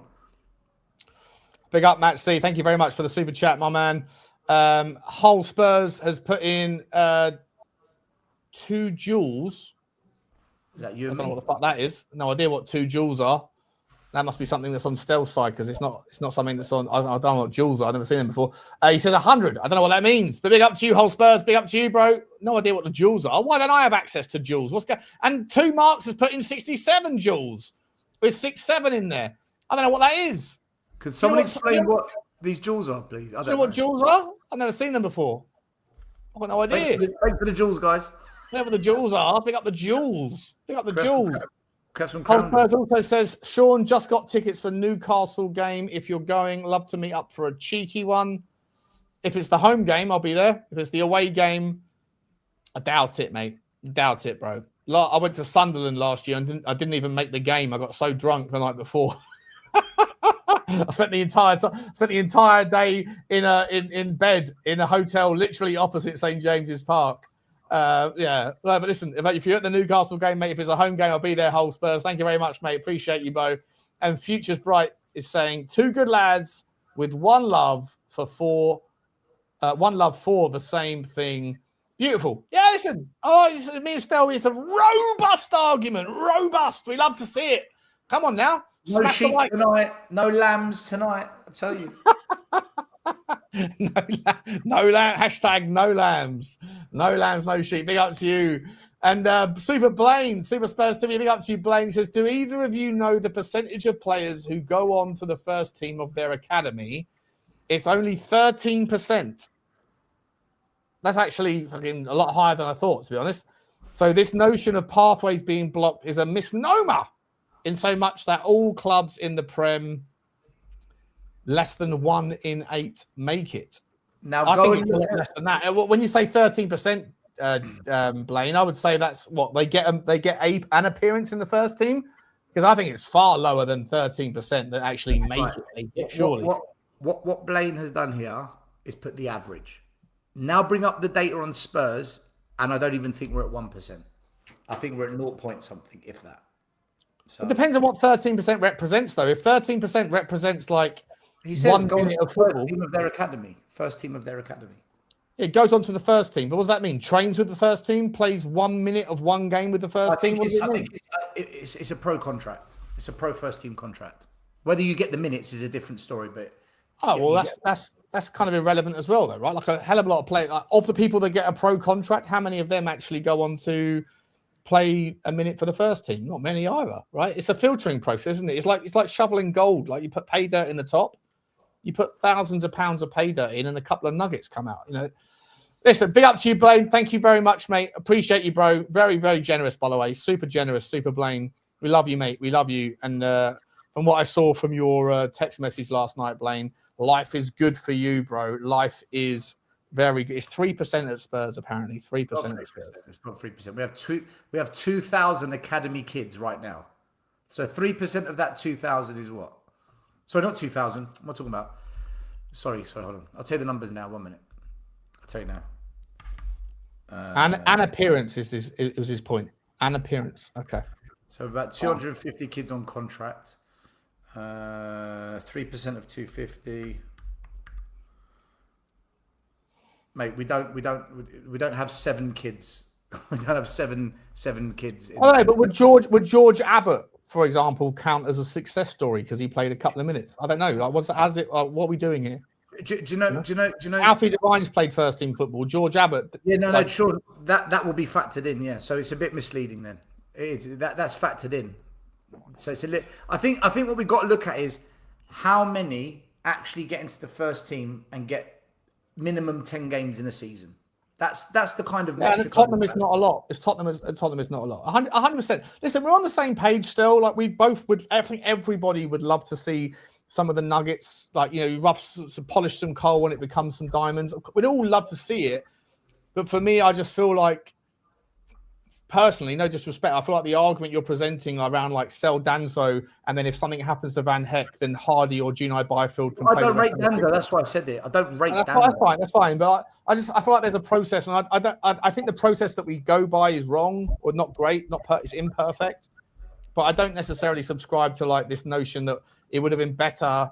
We would have had better outcomes in the last couple of seasons had we gone down a different path. I believe, and it's through doing this for a long time. I believe when you have a player from your academy who eats, breathes, sleeps, has become institutionalized Tottenham, they will give you that extra 10, 15% that no other player can because they love the club. It means everything to them. And they know what it means to play Arsenal. They know what it means to play Chelsea because they've done it for the last 10 years at youth level. When you've got a player like that has got the potential, there's just something about them, I would put them in the squad and take my risk on them. Not all of them, 2 or 3. Rather than go and buy in the risk that, unfortunately for Tottenham, has mostly failed for us. That's where I'm at with it, Sean. That's... All right, fair enough, mate. Let's listen. We'll move on. In fact, one more massive super chat from Will THFC. Big up to you, buddy. Swiss Frank. Of course, Will's over in Switzerland, isn't he? He says the amount of money in the Premier League now makes youth integration almost impossible. True. Newly promoted teams can spend 150 to 200 million like Sunderland instead of relying on youth players from top teams.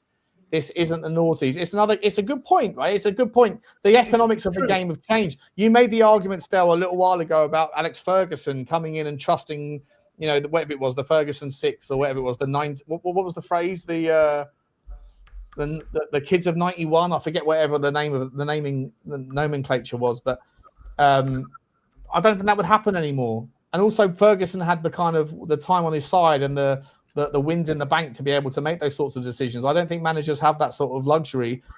I would love to see Luca Williams-Barnett smash it tomorrow morning in the New Zealand game if he gets 20 half an hour, do something similar in Sydney, and then go on and do the same against Chelsea.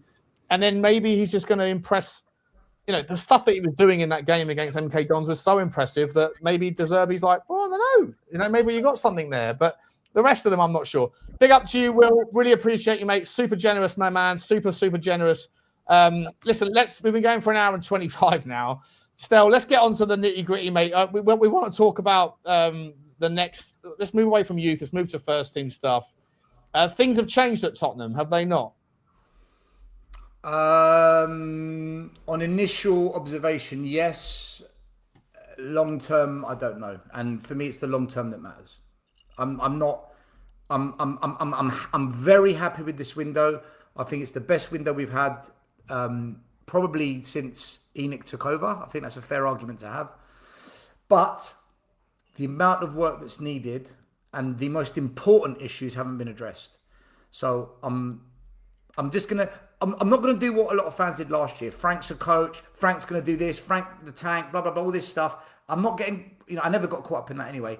I'm not getting caught up in that, Sean. I want to see how this plays out. I want to see how this looks over the season, and I want to see what ENIC do next summer and the summer after that. Because if this continues, then I will say 100% things have changed. There's no doubt about it. It's changed. So I just. All right, so listen, I'm going to need you to do. My doorbell's going, and my mum's asleep, so I'm going to go downstairs. Can you just hold the fort for 2 seconds, and then when I come back, we want to get into the nitty gritty of why it's changed and how it's changed. Is that all right? Can you hold the fort for 2 seconds? Yeah. Go for it. Go for it. Nice. All righty, people. Sean's gone just for a little bit. He'll be back in a couple of minutes. So, my view is that I've been here before with ENIC, where they've. When we're in the mud, they've invested to try and get us back up to top 4, top 6. We always seem to spend the most money from a position of weakness, and we always seem to try and fix the team mostly when we're in, down in the dumps. It's what we do when we get to top 4 that's going to matter for me. So when we had Conte, we got top 4. When Poch was manager, we had top 4. Ange, through the back door, got us into the Champions League. You could argue that's top 4. What did we do with that? We wasted it. Every single time we wasted it. So I believe De Zerbi, at some point in the next few years, maybe 3, 4, will get us into the top 4 or back in the Champions League. When we get into the Champions League, what did ENIC do then? Because that's when Liverpool signed Alisson and Van Dijk, when they were almost there. That's what Arsenal did. They came second. And then they went and bought Gyökeres, Eze, Hincapié, Zubimendi, and they won the league. I need to wait and see what Tottenham do. When we get back to that striking distance, if ENIC go big then, that will be the moment where I say, right, this is different. I don't know if you heard any of that, Sean. But I didn't know, but I got the gist of it. In terms of, I heard you the other day on your show, or someone sent me a clip of it, to be honest, saying we're getting clipped. Good, that's good news. On the Spurs Hub, I'm introducing a receipts feature where anyone that says anything can quickly press clip that, clip these minutes, and it just goes into a tab, and then the people that clip it can name it. Stel calls out Butler, or Sean says Mathys Tel is going to bench Savinho, whatever else, right? All this sort of thing. Anyway, but I heard you say the other day that that Sean's entirely wrong about Daniel Levy. He knows it. He knows he's entirely wrong. Yeah. He's just dying on that hill. And by the way, I'll say it to his face and all that sort of thing. I know you always do. I know that. But do you genuinely not give Daniel Levy any credit for the fact that Tottenham are in the position where we can do what we've done this summer? No. He mismanaged, £900 million worth of transfers in the last 6 years. He signed off on absolute gunk. He couldn't keep a manager long enough to have any proper impact on this club. He went through football directors like he does hot dinners. Daniel Levy caused us so much damage in the last 6 years. He gets no credit. The one thing I'll give him credit for, the only thing he gets credit from me, is when he sacked Mourinho before that cup final, which was the worst thing he's ever done. He learnt his lesson and he let Ange finish the season, so we got that trophy. At least he did that. Even though we came 17th, at least he got us that trophy. That's the one thing I'll give him credit for, not sacking Ange when everyone wanted him gone, because it turned out to be a trophy-winning decision. But everything else, the shit in this squad, the shit football directors we've had, no plan, no strategy, £100 million wasted on manager compensation. Managers that he hired told us they're going to be great and then sacked them. Sean, he's been a disaster. Has he? He's been a disaster. Has he? Yes. How many seasons have we participated? I gave you about 8 reasons. How many seasons have we been in Europe out of the last 20? Woo! What success.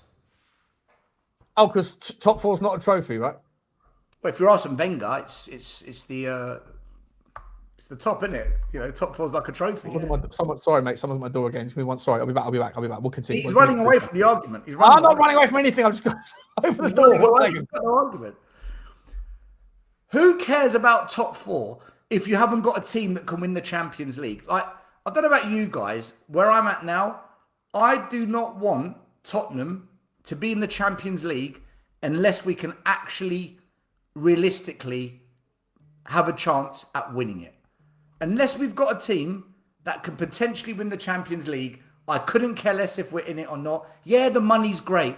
Yeah, the money's brilliant. Look how much money we're spending right now. We're not in the Champions League next year. Yeah, and who's down? Who's that because of? ENIC. Look, like ENIC, Daniel Levy. You wanted them both gone, bro. You were ENIC out, Levy out. So whatever. Yeah. What are we doing here? Yeah, but clearly the early evidence is showing that Levy was the problem. Well, how does that work? Square that circle for me. Hold on a minute. You wanted Lange gone as well. He's still here. That's a separate issue. To be fair, I wanted Lange gone as well. That's a separate thing. ENIC out, Levy out is what your thing was, right? Yeah. You want us to get relegated to see us come back up, right? I want us to get relegated to force ENIC to change their ways. You also said you were happy to see us get relegated to League One. To force ENIC to change their ways. Yeah. Right. So, but ENIC are changing their ways. Because Levy's gone. So clearly because Levy's gone? Well, what else is it? What else has changed?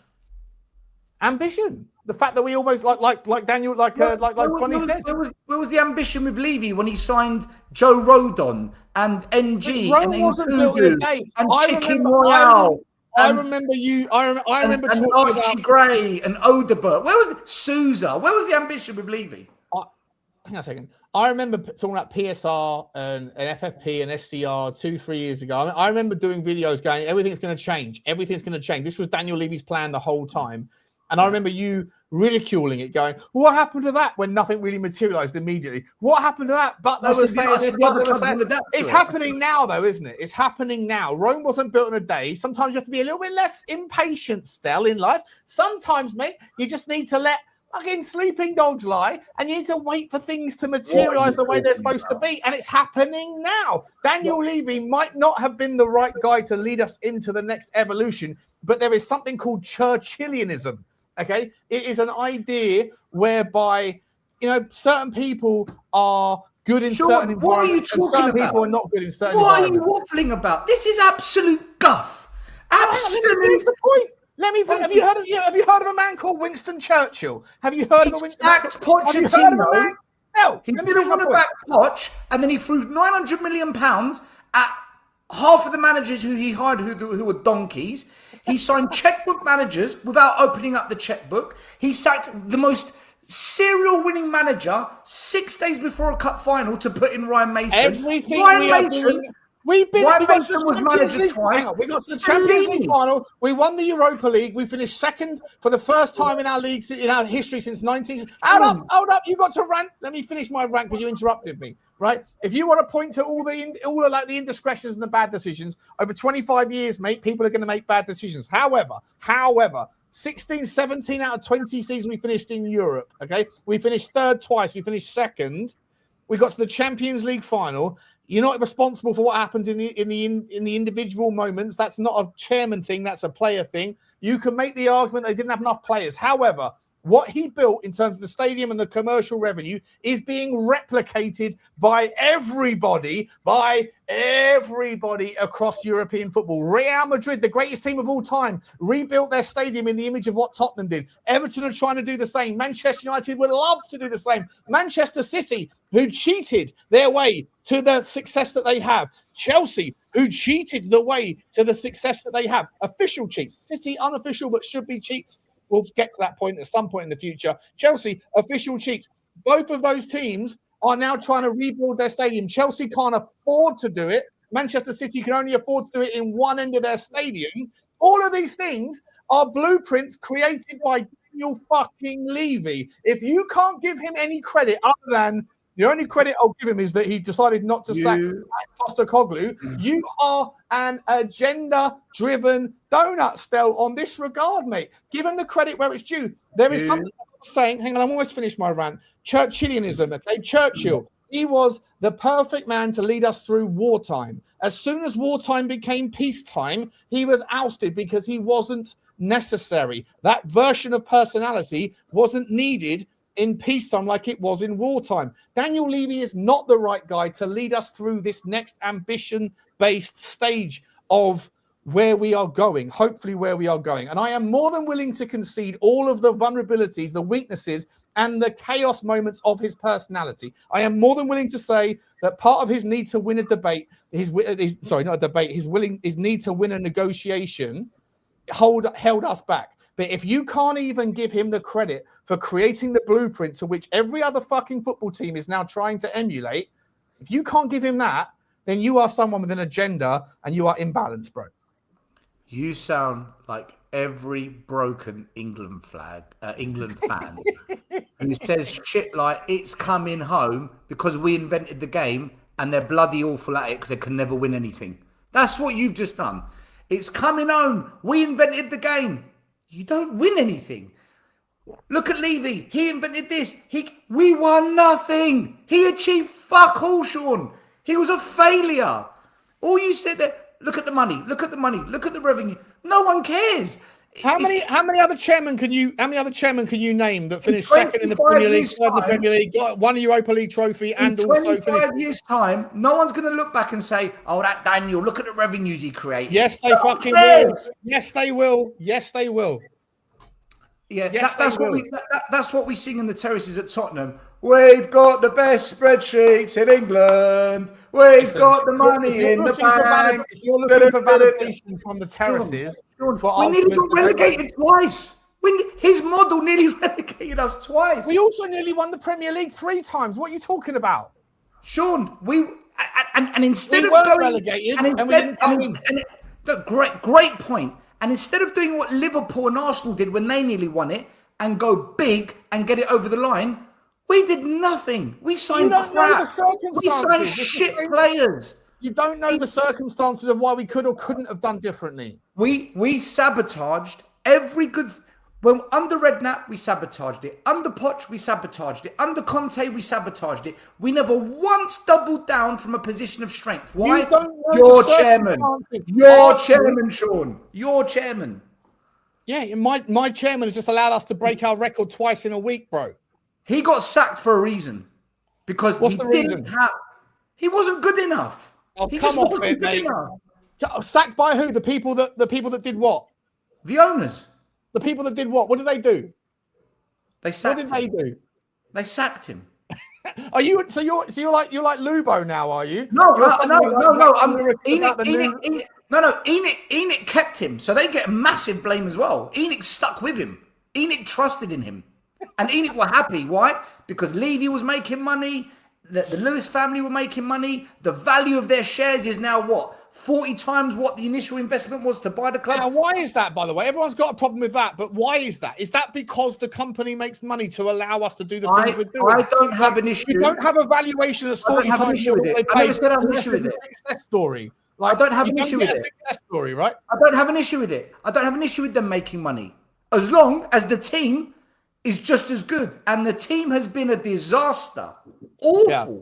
The worst football we've seen. In 25 years, has it? Do you remember the 90s? Sean.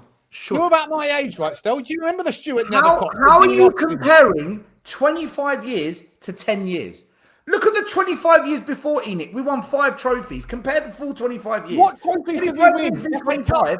FA Cups were the biggest variance in the game. And Tottenham got themselves to 6 FA Cups. And we are not entitled to trophies. Tottenham are not entitled to trophies. So why are you referencing trophies in your argument? Because that's what it's about. Winning trophies. Well, you said we're not entitled to trophies.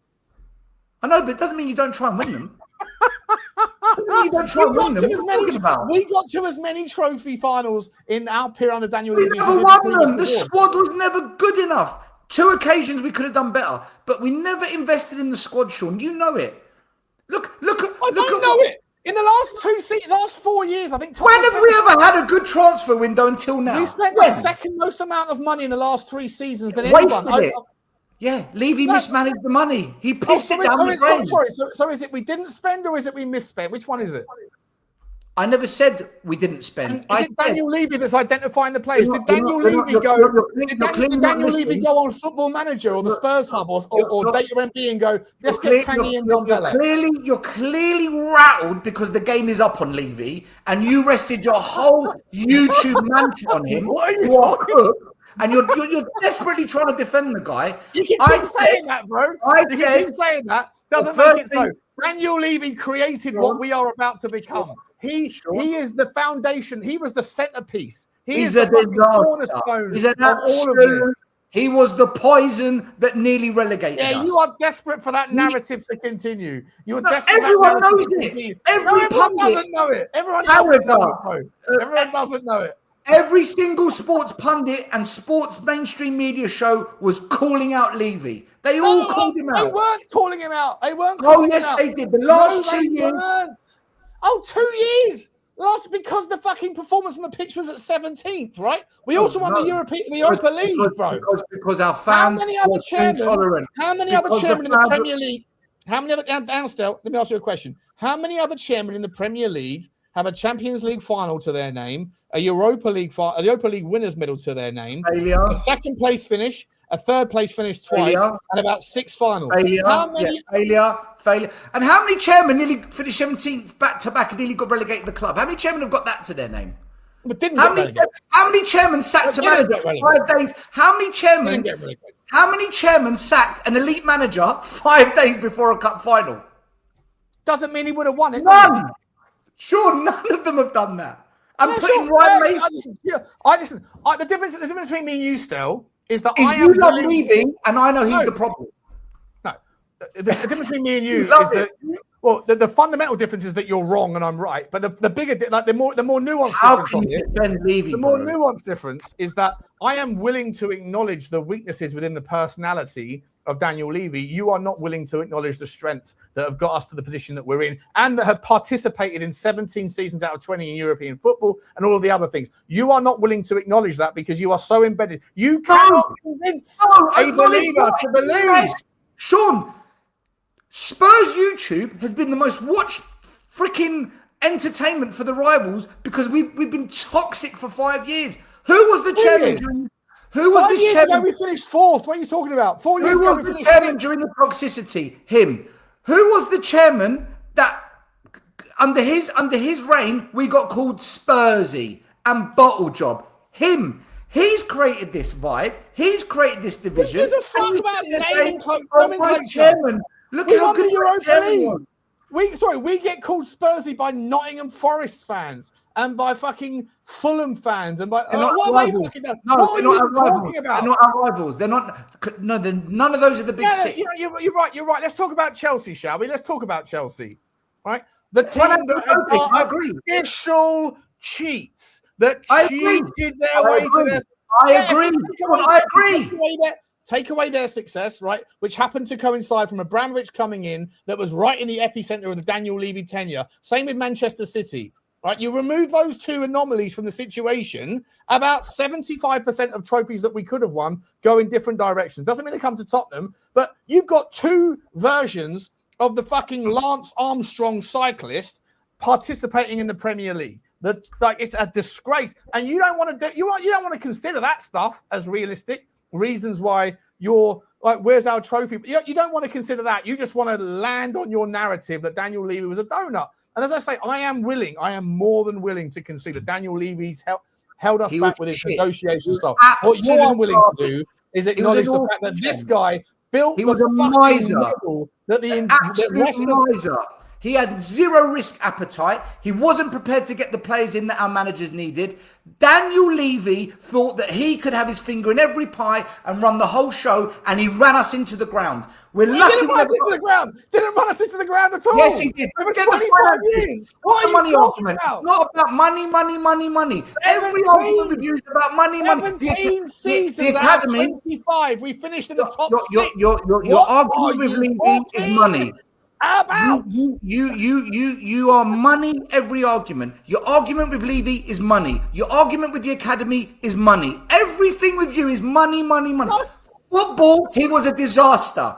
No, he wasn't. No, right, Sean, every argument. You are money centric. You are the focus of all When else has Tottenham Hotspur in their history finished? We could argue about chicken and you'd bring it back to money. We could argue about the taste of the chicken and you'd bring it back to money. Daniel Levy was a disaster. You can keep saying that. It's like you're part of the fucking Nazis that are saying, tell a lie. Don't associate me with the Nazis, because I have a different opinion. You're telling a lie. You're saying it all the time. You're making it out to be true. It's not true. I don't come back to money. I come back to football perspectives, okay? You don't. All the things you say about Daniel Levy, look at the money we've got. Look how much we can spend. Look at I'm not talking about that. Listen to me. His decision-making on a football level was an absolute shambles, Sean. Listen to me, STEL. 1 second. 100 million pounds in manager compensation. 100 million. Well, how much have Chelsea spent on their manager compensation? Talk about Tottenham. Oh, you don't like comparisons because it doesn't suit your Compare us to Arsenal. Compare us to Arsenal then. What? You pick the one anomaly. Compare us to Arsenal. Compare us to Liverpool, who aren't oil barons, who aren't owned by state-funded money. Compare us to Man United. You pick the one top six club that broke the rules, and that was funded by, as you call it, financial doping. Where's he gone now? Oh, he's back. Talk about the other clubs that aren't state funded, that aren't run by oil money, because they didn't do what our chairman did. Our chairman was a disaster, Sean. He ruined the football team, ruined the football club, but the balance sheets are great, so therefore my chairman. Come on, man. You finished? Go on, tell me about the balance sheet. You can keep making up lies about balance sheet. You're going to talk about money now. You interrupted me again. You interrupted me again. Right. Tottenham have finished second. Tottenham have finished third twice. Name me another Tottenham iteration. Just talk about Tottenham. Name me another Tottenham iteration that has achieved that. In the greatest leveler of all football thing. It's not about how well you get it, how lucky you get in the FA Cup or the Carabao Cup. The league is the great barometer, mate. It's the great level set because you have to play everybody twice. In Tottenham's history, they have never had a consistent theme of finishing between second, third, and fourth, and fifth, and sixth, as they have had in Daniel Levy's era. You consider that failure? Fine. It's not true. Not true. It is true. It is true. It is true, mate. I've run the fucking stats on it. I've got the fucking stats. The 25 years before Levy and the 25 years of Levy, we finished the same number of times. No, we didn't. Yes, I know you tried. You tried that before. No, I've looked at it, Sean. You did it wrong. No, you're lying. Now who's the Nazi? Right? We finished in the top 4 25 years before. We were relegated in that period in the 25 years before Tottenham. Sure. And I remember you putting out I remember you doing this on Twitter because you were trying to the argument. I never No, I'm not. Let me finish my point. You mentioned top 4. We finished just as many times. You included in your top 4 analysis when Tottenham finished top 4 in League 2. No, I didn't. Yes, you did. I remember. No, I didn't.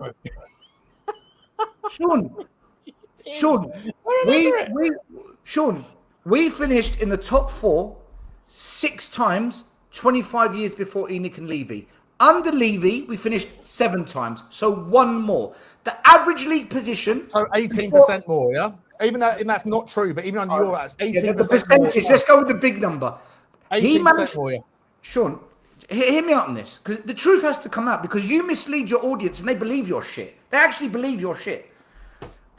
25 years before Levy and 25 years of Levy, we finished 6 times top 4, under Levy 7, hardly moving the needle. In terms of average league position, under Levy, we finished average 6.5, so 6.5 in the league, if there was such a position. Before Levy, it was 8th. So he moved us 1.5 up. Hardly a game changer. Trophy-wise, that's wrong. Trophy-wise, no, it's not. Trophy-wise, 80% drop. The one that matters. Because in the 25 years that you're talking about, for example, one of the seasons, I remember you doing this, right? You considered when Tottenham were in League 2, we went from League 1 to we got relegated. And in the second season, we finished 3rd or 2nd, wherever it was, in League 2. We got promoted again. Just let me speak for a second. And you put that down on your maths as Tottenham finishing 2nd, when actually we finished 26th in the actual calculation. Okay? Your maths is wrong, Stel. No, even if you factor that one season out, it's hardly a game-changing 25 years of Levy. He hardly moved the needle. When you look at the metrics... Do me a favour. He hasn't, Sean. Financially, yes. Money-wise, yes. Shareholder value, yes. But average league position, number of top 4 finishes, trophy wins, in the 25 years he had, he hardly moved the needle, man. He hardly moved the needle. But on the money side, on the ching-ching, he blew it out of the park. Great. Thanks, Daniel. You're embarrassing yourself with your agenda. I'm not. You are, bro. No, you, Sean. What massively changed in the 25 years of Levy on the pitch? We finished in our highest position. 3 times out of in the period between 2015 in the last 10 years. I'll get the last 10 years. We finished 3 times our 2nd, 3rd, and 4th highest position ever. The only time in the history of the fucking football club we've ever finished higher was in 1961. We won it, and 1951. Bullshit. I'm calling bullshit. 1985, we just missed out on winning the league to Everton. We should have won it. We finished third. So you just said our first, second, and third. We finished 2nd, and we finished 3rd twice under Daniel Levy. Right. So 85 we did that. In 85 we did that. No, you just finished 2nd and 3rd, right? Sean, he had 25 years to turn a football club into a winning team. He failed. No, he didn't. He set the ground. He set the fucking benchmark, mate. We got to a Champions League fucking final with Harry Winks.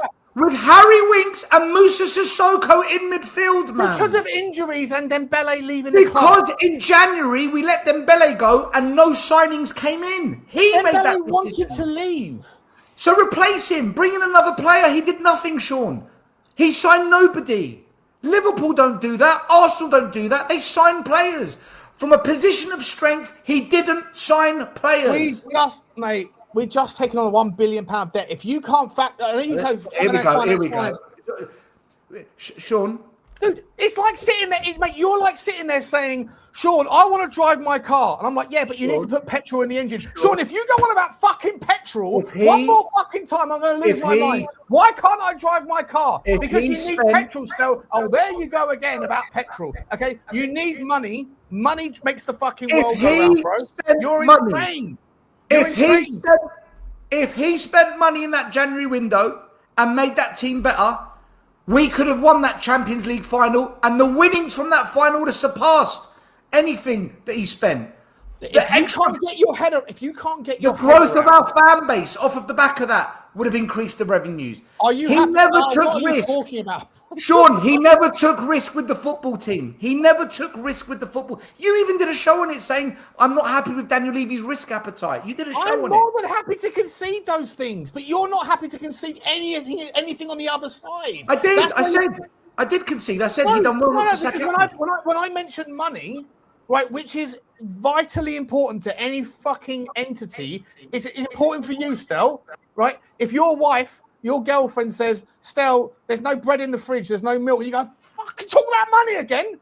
Talk about money. Come on, you need to have money to make the fucking game work. Daniel Levy provided the money. What we are currently doing... I'm not against the money. You're not listening. I said you're not listening to me. I said I'm not against the money. I said it You've been twice. calling me out for the last 15 minutes about money. I'm calling you out because that's the only argument you have. I'm saying I don't have no issue with us making money. I have no issue if the academy even becomes a money-making tool and we call it for what it is. My issue is the money we've had, he has fucked it. He mismanaged the money. The compensation, the manager fees, the player transfers, the lack of quality players that he spent the money on. He mismanaged the money, Sean. He mismanaged our funds. It's why we became shit. That was my argument. He was a poor chairman. He was a poor chairman. He did. He had £900 million to spend. We've been through all this shit a million times. Okay, hey, £900 million. You'll die on your hill that he was the worst chairman. I'm not dying on it. It's fact. Arsenal spent £1 billion. Look what they did, Sean. Arsenal spent £1 billion. Come. Let me speak. Stella, let me speak for a second. Do you agree that under the Cronkies, Arsenal spent $1 billion and got it right, and under Daniel Levy, we spent $900 million and catastrophically got it wrong? If you will agree that it took Arsenal 8 years, but after moving into their new stadium to win a trophy, whereas it took Tottenham only 5. What are you doing? Sean, what are you doing? I've just given you an example where we both had the money to spend.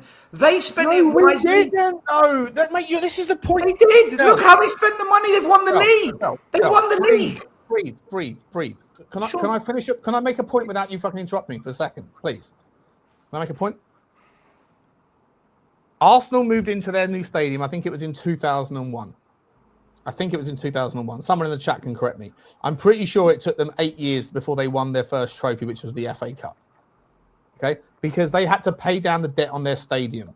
Arsene Wenger, who was one of the greatest man, I would make the argument for what it's worth, as much as I hate Arsenal, that Arsene Wenger actually was one of the greatest managers, probably the greatest manager. He won't get recognised as the greatest manager in the Premier League because he didn't have the luxury of what Alex Ferguson did or what Pep did or what Jurgen did. But Arsene Wenger had to continue the competitiveness of Arsenal whilst having to sell every time a player became a superstar. And he maintained their competitiveness. He was absolute superstar. It took Tottenham fewer years for us to win our first trophy, and it was the Europa fucking League, coming into a stadium with £1 billion of debt, which dwarfed what Arsenal put into their stadium. Times were different, inflation, all these things. I know you don't like the conversation of money because you think I'm leading to an outcome that you don't want to hear. But unfortunately, Stel, football is a business as much as a fucking What's game. What's that got to do with mismanaging money? You're waffling. This is the I'm not waffling. I'm trying This is a word salad of nonsense. What has that got to do? You just made I'm counteracting your argument about... You're waffling. Sean, you're waffling. Interrupting me and you might learn something, Stel. Sean, but how can you learn if you don't listen to what I've said first? You're talking about the fucking Cronky, Stel. Let me get to the fucking Sean, point, I'm talking about how Arsenal and Spurs spent the same money. Who cares how long it took to get the money? Because both clubs had the money. In different environments. Bro. Sean, we were in the same environment as Arsenal. We misspent the money. We wasted it. What money? We wasted £900 million. What so Arsenal didn't misspend their money. They didn't buy fucking Pepe for 100 million, 80, 90 million quid. And They won the FA Cup. They won the FA Cup. We won the Europa League. We won the Europa League. Sean, yes. Yes. We won the Europa League. That's not the Premier League, is it? We spent 900 million to win the Europa. Is that what you're saying to me? Oh my God. We finished 17th. Honestly, how can anyone with a brain cell compare how Arsenal spent their billion to how we spent our 9? Mate, we spent 200 million on Solanke, Richie, Odegaard and Gray. But Arsenal didn't do that. It's taken Arsenal how long to win a fucking trophy under Arteta? Sean, Arteta's won 2 in 6 years. He inherited the first one. Let's come on now. What are we doing here? Right? He won the FA Cup. He joined the fucking club. Do you think Arsenal will win a trophy next year? Yeah, because of the current situation between the two clubs. Because they spent them. No, fucking shut up for a second, Stel. If you're making the argument, argument, they spent their money wisely. Bro, if you want to have a conversation, you have to let the other person speak, mate. I know your tactic is like, I'm just going to overtalk people so they can't get their point across. No, it's just because you went off topic. You have to let me speak, mate. It's because you went off topic. I had to bring you back on. No, I was trying to answer your fucking claim that the Cronkies are somehow masters of the fucking universe. And I was trying to get to the point about why exactly and how exactly that came around, okay? The Arsenal situation when the Cronkies took over versus the Cronkies buying out the debt is entirely different to Tottenham, but they spent 7 years paying down the debt on their stadium. It's a different scenario. You don't want to hear that shit because you put it under the finance bucket, and the finance bucket, in your eyes, is a topic to fucking avoid because you know that when you go into that bucket, it means that Daniel Levy isn't the fucking cancer that you prescribed him as. You don't want to hear about finance, but it's fucking entirely necessary as part of a fucking well-rounded conversation, bro, to understand where we are and how we got here and why it is that Tottenham Hotspur can now, for the first time in years, finally do things like picking up the phone and saying, how much do you want for Tonali? And Newcastle says 100 million. And we have donuts that are now getting celebrated because they just pay the fucking money. And you know what else is fucking interesting to me, if I'm entirely honest? It's when football fans turn around and go, I don't care about the money because it's not my money. Right? When people say, do you think Tottenham overpaid for Tonali? Do you think Tottenham overpaid for Fernandes? Do you think Villa or Chelsea overpaid for Morgan Rogers? Do you think City overpaid for fucking Elliot Anderson? And these same people go, I don't care. It's not my money. Right. But you do care when the same football club that is not providing, you're not providing the money for, don't pay the money. It's a massive hypocrisy, right? If our football club doesn't pay the money, then you do care. Because they're tight, they're greedy, they're fucking cheapskates. But when they do pay the money, when they overpay, all of a sudden it's just pay the money. I don't care. It's not my money. The double standards in the conversation from football fans is ridiculous. And people like you, Stel, want to move away from the financial conversation because it doesn't suit your argument. What has that got to do with us misspending the money that we've got? What? What's it got to do with what? Misspending what money? The money that we had for the last 6 years. Who have we misspent money on? The 900 million pounds that we misspent on a team that is needing a complete overhaul. That won the Europa League, you mean? And everyone wanted the manager sacked because that wasn't good enough, except for me and a few others. So, right, but the team that was misspent money but won the Europa League. The 900 million pounds that led to us finishing 17th twice, that brought in the talented Solanke, Odegaard, Richalison, Souza, I could go on and on. The 900 million pounds that we mismanaged, 100 million pounds spent on compensating managers because we sacked them because we clearly hired the wrong managers and kept doing that. The money that we misspent, Sean, what has anything that you've just said got to do with the 900 that we spent, that we misspent? Well, because the guy who's created the money, created the ecosystem for us to make enough money to be able to misspend, right? Football clubs don't get it right 100% of the time still. Do you get all of your decisions right? in life.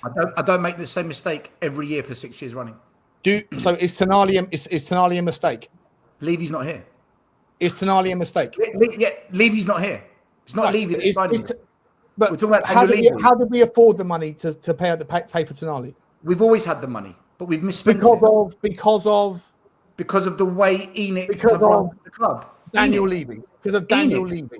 No. I don't give a fuck how you describe it. Stel, you've been Enoch out and Levy out. The same thing. Yes. It's the same thing. Yes, because I have an issue with their lack of strategy, their lack of backing a manager, their lack of not bringing academy players through, and their lack of pivot.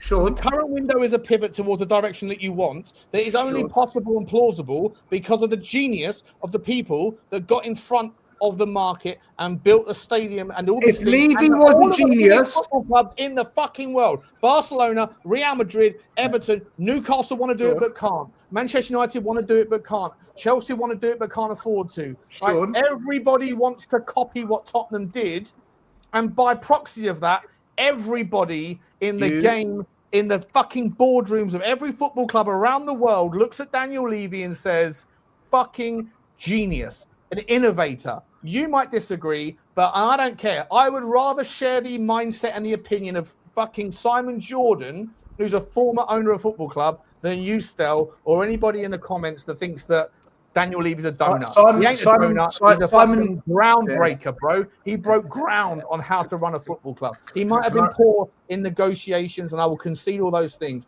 He might have been like the inability for him to look at a negotiation as a win-win, and that he had to be zero-sum. I've always agreed and conceded that is a limitation, and that's why I'm happy that he's not here right now. But that doesn't mean that I wanted Churchill to be as peacetime and as wartime prime minister. Daniel Levy was necessary in the process. We are now out of that process, and now we need someone else to take hold of his genius. And he was shit. That's why he's gone. He was shit.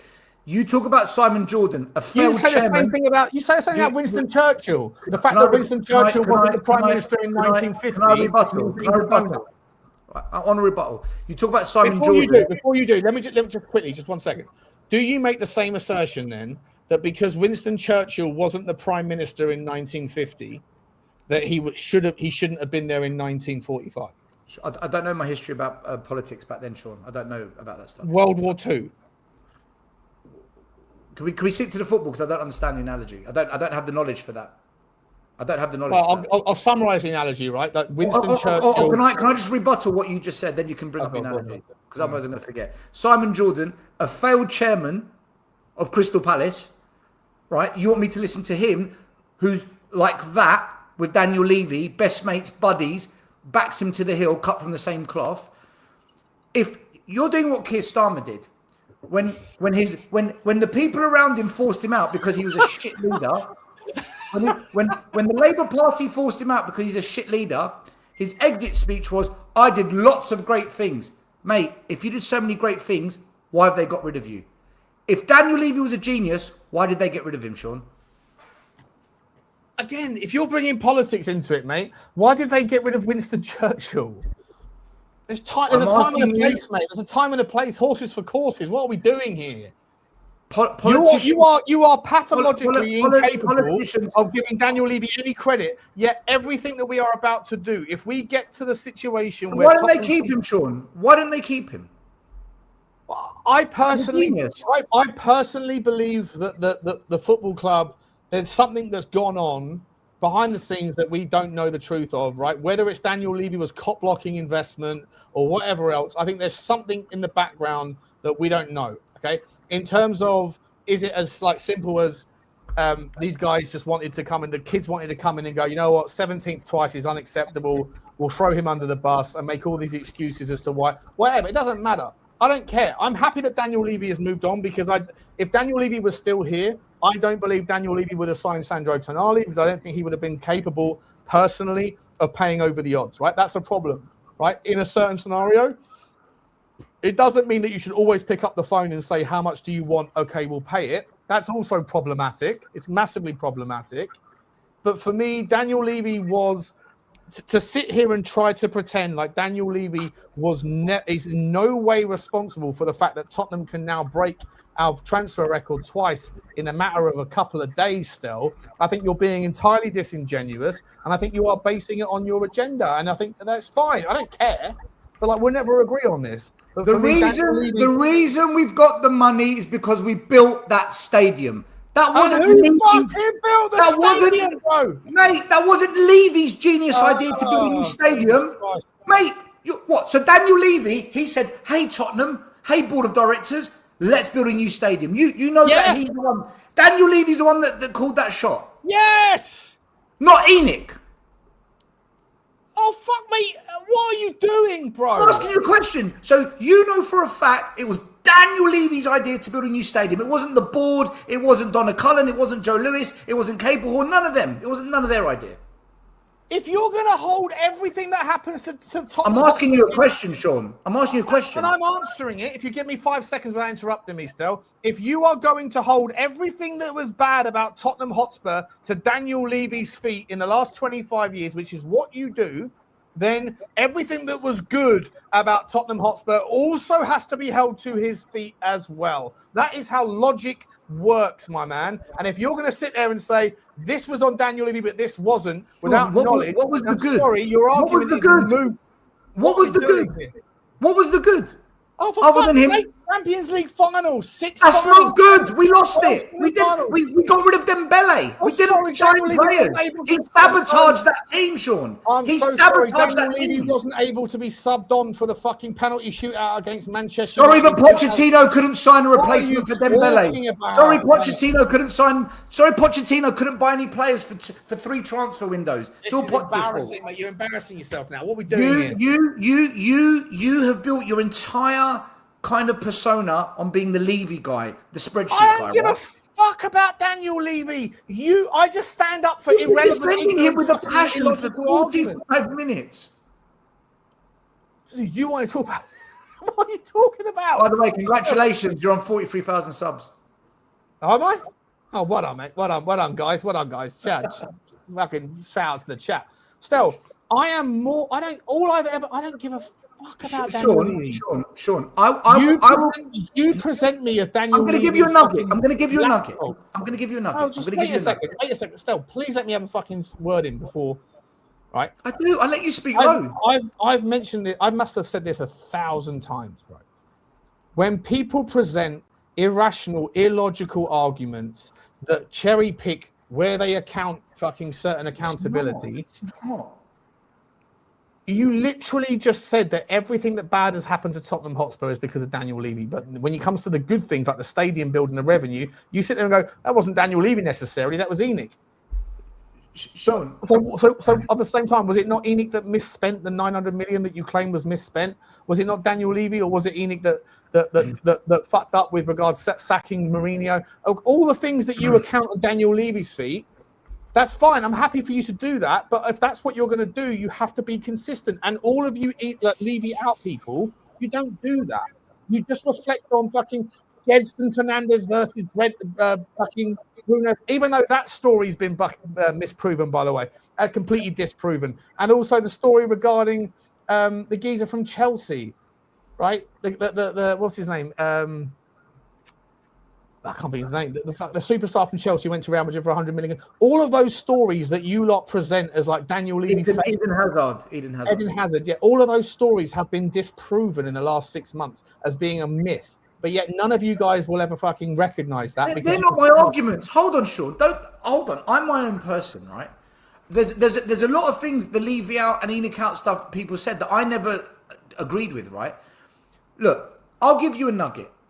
I will give Daniel Levy credit for keeping us financially stable during past periods like Saran and Sugar, who actually, no, he stabilised us. But Tottenham got themselves... I'm giving you a nugget, right? I'm giving you a nugget. Don't start by fucking giving Alan Sugar credit if you're not prepared to give Daniel Levy any credit. Do me a fuck. Sean, that's what I'm doing. That's what I'm doing, right? I will give Daniel Levy credit for making us a financially well-run club, right? As the way we run financially, there is a very strong argument to say We are a well-run business, okay? I will give him all the credit in the world for that. However, when you have that well-run business and you have now the tools and the mechanisms to do something great, every time, bar not sacking Ange, he fucked it. He fucked it every single time. So for me, him going is the best thing that's happened to us if ENIC stick with De Zerbi and back him. Because if not, they need to go as well. They need to go ASAP if they're not going to do it. Yeah. With all due respect, though, like, I'm not gonna listen to the advice of someone who thought that the best case scenario for Tottenham Hotspur was to get relegated.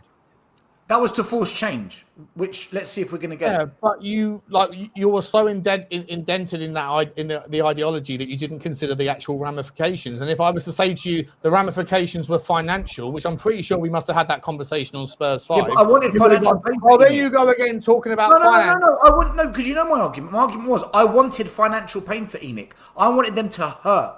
I wanted them to bleed. So it's okay for you to talk about finances, but whenever I bring it up because it damages your argument, you have a problem with it. No, because all you do is talk about finances, and every argument comes back to... Absolutely not. Not at Sean, all. Sean, from a footballing perspective, from a footballing angle, did Daniel Levy make Tottenham Hotspur a better football team? How long? Sorry, from 2000 to 2025, do we have generally better players over that period than we did from the 1980s to 2000? No. What are you talking? Of course we did. No, the 25. You remember the 90s? No, you're the same age as me. You grew up in the 25 years prior. He was given 25 years. I'm not doing this. Oh, Daniel Levy gets 25 years, but we're going to compare it to the 10 years before. No, compare the same time frames. Did he make Tottenham better? For me, the answer is no. It's the same. Yes, he fucking did. Sean, we won fuck all under Levy. Mate, FA Cup is about variance, bro. Fucking figure it out. It's about glory. It's about building a team that can win. We never built a team, a squad that can compete on all fronts to win. Jesus Christ, he never did it, Sean. Sean, do you think Daniel Levy had a strategy and a plan for the football team? Do you think? I will absolutely. This is the thing, right? I'm willing to concede so many things. You're not willing to concede anything, right? This is where you have the difference between someone who's balanced but has an opinion versus someone that's engendered. You're saying on the pitch he was a disaster. His decisions for the on the pitch were a disaster, is what I'm saying. Yeah, and whenever I mention finances off the pitch, you go, "Oh, there you go again, talking about things that don't suit my argument." Right? On the pitch, Daniel Levy had massive. He's not responsible for kicking the fucking goals, by the way, but on the pitch. And he's not responsible for scouting the players. He's not responsible for fucking he's signing the players maybe, right? But in terms of scouting the players, he didn't scout Ndombele, right? He didn't do any of those things, okay? So he was advised by everybody that to some degree came to us with a very good CV and has gone on to another degree, has gone on to other things that are better than Tottenham Hotspur, right? Medical and coaching and scouting and otherwise. Like there's plenty of people that we've hired and fired along the way that have been more than capable before they came to us and more than capable after the fact. The reality is that the game has moved, the politics of the football game has changed, and Tottenham Hotspur had to incorporate into their figuring and into their factoring that two other teams emerged that would never have been there in the 80s or 70s or 90s that were. And they won 70% of all of the trophies that were up for being won during the period that Daniel Levy was as a chairman, and those teams cheated, bro. Chelsea, official cheats. You won't acknowledge that. You won't that's an irrelevant. It's not. No, I've agreed with you on that. Win their You're lying, Sean. You're lying. I agree. I have agreed that Chelsea financially doped. I agree that Man City financially doped. What I don't agree is the way you dismiss teams that didn't financially dope that found success. Arsenal, Liverpool, United. How did they do it then? Always bigger than Tottenham Hotspur. Always bigger. Sean, they made better footballing decisions. They have always been bigger than Tottenham. Those three teams are the three most successful teams. Rubbish. Those three teams. Rubbish. Oh, mate, fucking go and look at the trophy halls. I'm gonna educate you and your audience right now. In 1992, when the Premier League began, Arsenal had only won 5 more trophies than Tottenham. 5. So more successful. Tick. Okay, I was right. Carry on. Next. Sean, by 5 No, trophies. come on, carry on. Next. More successful. No, Liverpool. Liverpool, the most successful football team in history. Stop there, Sean. Stop there. They'd won 5 more trophies than us, right? There wasn't this chasm. But then what happened for 7 years under Sugar and 25 years... Stel, you were just about to educate our football team. Stel, stop interrupting me. I speak and you interrupt me. So you interrupt me, but I can't interrupt you, right? No. You were just... You're doing exactly what you have a go at me for. Now, let me interrupted me, Stel. You interrupted me. You've got to let me... Because I was talking... You interrupted me by saying, I'm about to land some facts, or I'm about to educate your audience, okay? Because so do that. Don't do that by bringing in your own opinion. Do that by continuing. You lied. Do that by continuing the stats. So I said that Arsenal, Liverpool, and Manchester United were always more successful than Tottenham. You said that's not true. I'm now going to educate your audience, and you were going through this. Hang on, you were going through the trophies, and then you said Arsenal, and then you gave the stats, and you correct. I was right. Arsenal more successful. It's the context in which you said it. Now go to Manchester United. No. I'm going to finish what I wanted to say. You don't tell me what I'm going to say, right? You saying those clubs were more successful than us, there's context. If Arsenal had won 1 more trophy than us, that doesn't deem that they're more successful because of 1 trophy. Stats-wise, you're too smart to know. Stats-wise, yes. But the context is they're pretty much the same, right? They were only 5 trophies ahead of us. Haven't won 1, they've won 5 more, right? Sean, 5, right? Sean, they were 5 ahead of us. There wasn't this chasm. But then what happened? And now Manchester Let me finish. Let me land the point. You're trying to derail me from finishing my point. The point I'm trying to make here is there isn't this huge chasm.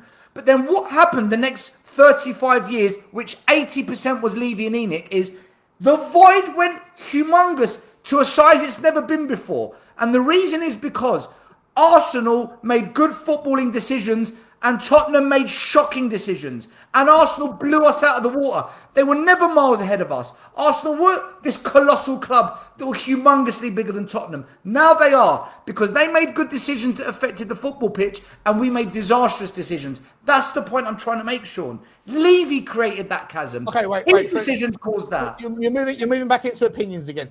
Can we carry on? No, it's a fact. The gap between us is huge. It's not a fact. It's not a fact. It's opinion. It is. Arsenal are massive compared to us now. The only fact. No, hey, wait, Stel. You had your chance to provide facts. You provided 1 fact, which actually suited my narrative. That was Arsenal are more successful. No, I gave context to the statement you made. Hang on. You're taking now let's move on to the next stat, because after that it was all opinion. The next stat. Manchester United. How many more trophies had Manchester United won than Tottenham when Daniel Levy took over? Sean, do you have that in front of you? Sean, no, come on. Stel, you had the facts in front of you, right? Sean. Stel, you had the facts in front of you. Right? No, Sean. When I said to you, you're lying, Sean. You were lying about the context. The context that you applied to that comment. I don't think you can lie about context. The perception you were trying to give is Tottenham can never win lots of trophies because the other clubs are bigger. And on that basis, so then why take over the club then if you can't close the gap? Why take over the club if you can't catch Arsenal? What they did was they made the gap bigger, Sean. They allowed those clubs to become far bigger than us. Okay. That's where you were lying. For what it's worth, if there were other content creators on here having this discussion with you and you had said that you're lying, and the reason why you're lying is because you're talking about context. Context is subjective, so it's not a lie, it's a personal persuasion. I'm not going to get offended by it. So what did you mean by that comment? What did you mean by that comment then? When you said, because those clubs are bigger, bro, what did you mean by that then? Relax for a second. Let me finish my point. Okay. Explain what you meant by that then as well. When you say that Sean is lying, and the reason you're lying is not because of the stats and the facts, which is what I was talking about, you're saying I'm lying because of the context. Context is subjective. How you interpret the context doesn't make you a liar, right? No, so I don't care. You can call me a liar as much as you want. It doesn't offend me. It doesn't bother me in the slightest bit. But other people that would be in this conversation with you would take massive offense to being considered a liar. Well, that's you now doing the same of what you just said. That's open to opinion as well. Sean, you made a comment. Sean, explain your comment then. Explain your comment. No, what I would love you to do, Stel, was to finish the point you were making, which was you had the stats around trophy gaps in front of you, and the first and the only stat that you actually brought up, you actually proved my point. But if you were to go into the next stat, which was Liverpool and the trophy gap between Tottenham then and Liverpool then, and Tottenham now and Liverpool now, I would also be right about that. And exactly the same would happen with Manchester United. You don't want to go down that path because you know that statistically and factually, I'm right and you're wrong. Okay, the only reason that Tottenham are part of the 9% of teams that don't win the trophies every year, which the 91% do that go towards the same 5 teams, is because Chelsea and Manchester City have entered that group, and those 2 teams have won more trophies than even the other 3 teams have in the last 25 years. But both of those teams have completely cooked the books and cheated, literally cheated to do that. And Tottenham Hotspur went about their method in a legal and actually correct way. But unfortunately, sometimes you have to be, it's like the tortoise versus the hare. Sometimes you have to be slow wins the race. You're not up for that. It's okay. I'm more than impressed by Daniel Levy's model. The only sad thing is that Daniel Levy is now out of the way because he was thrown under the bus by these owners. And yet these owners are now utilising his success. You're trying to validate his failure, and you're trying to dominate this chat by validating his failure. Your logic is, oh, because Arsenal have won more, because Man United has won more, that's why Tottenham can't win. If Glasner and Crystal Palace had your mindset, they wouldn't have won the FA Cup or the European trophy last year, because their Sean brain would say, but we can't win trophies because those clubs are bigger. That is not an argument, Sean, which is why I said apply context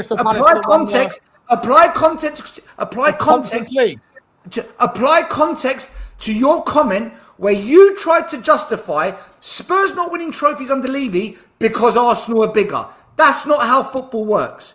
Every club can win a trophy if they've got a plan, a strategy, and finances. And what Levy did was he had the finances because of what he and Enoch put together in terms of their building of the club. But strategy and recruitment and football, they were a disaster, Sean. And you can't own that. They were a fucking mess. I can own that. I can own it. Well, then that's the argument. That's been my argument why he's a shit chairman. That's why I say he's a crap chairman. You can't own the things that he did well.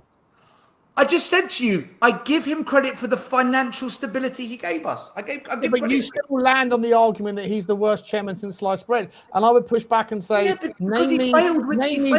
name me 7 better chairmen over the last 25 years in the Premier League than Daniel Levy. On what basis? On finances?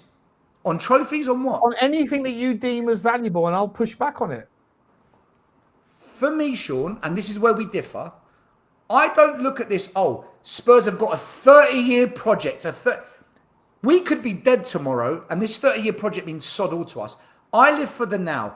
And every time I've seen in the last 25 years of Levy and Enoch, when we've been in striking distance of true glory, he never made the right decisions. Am I right?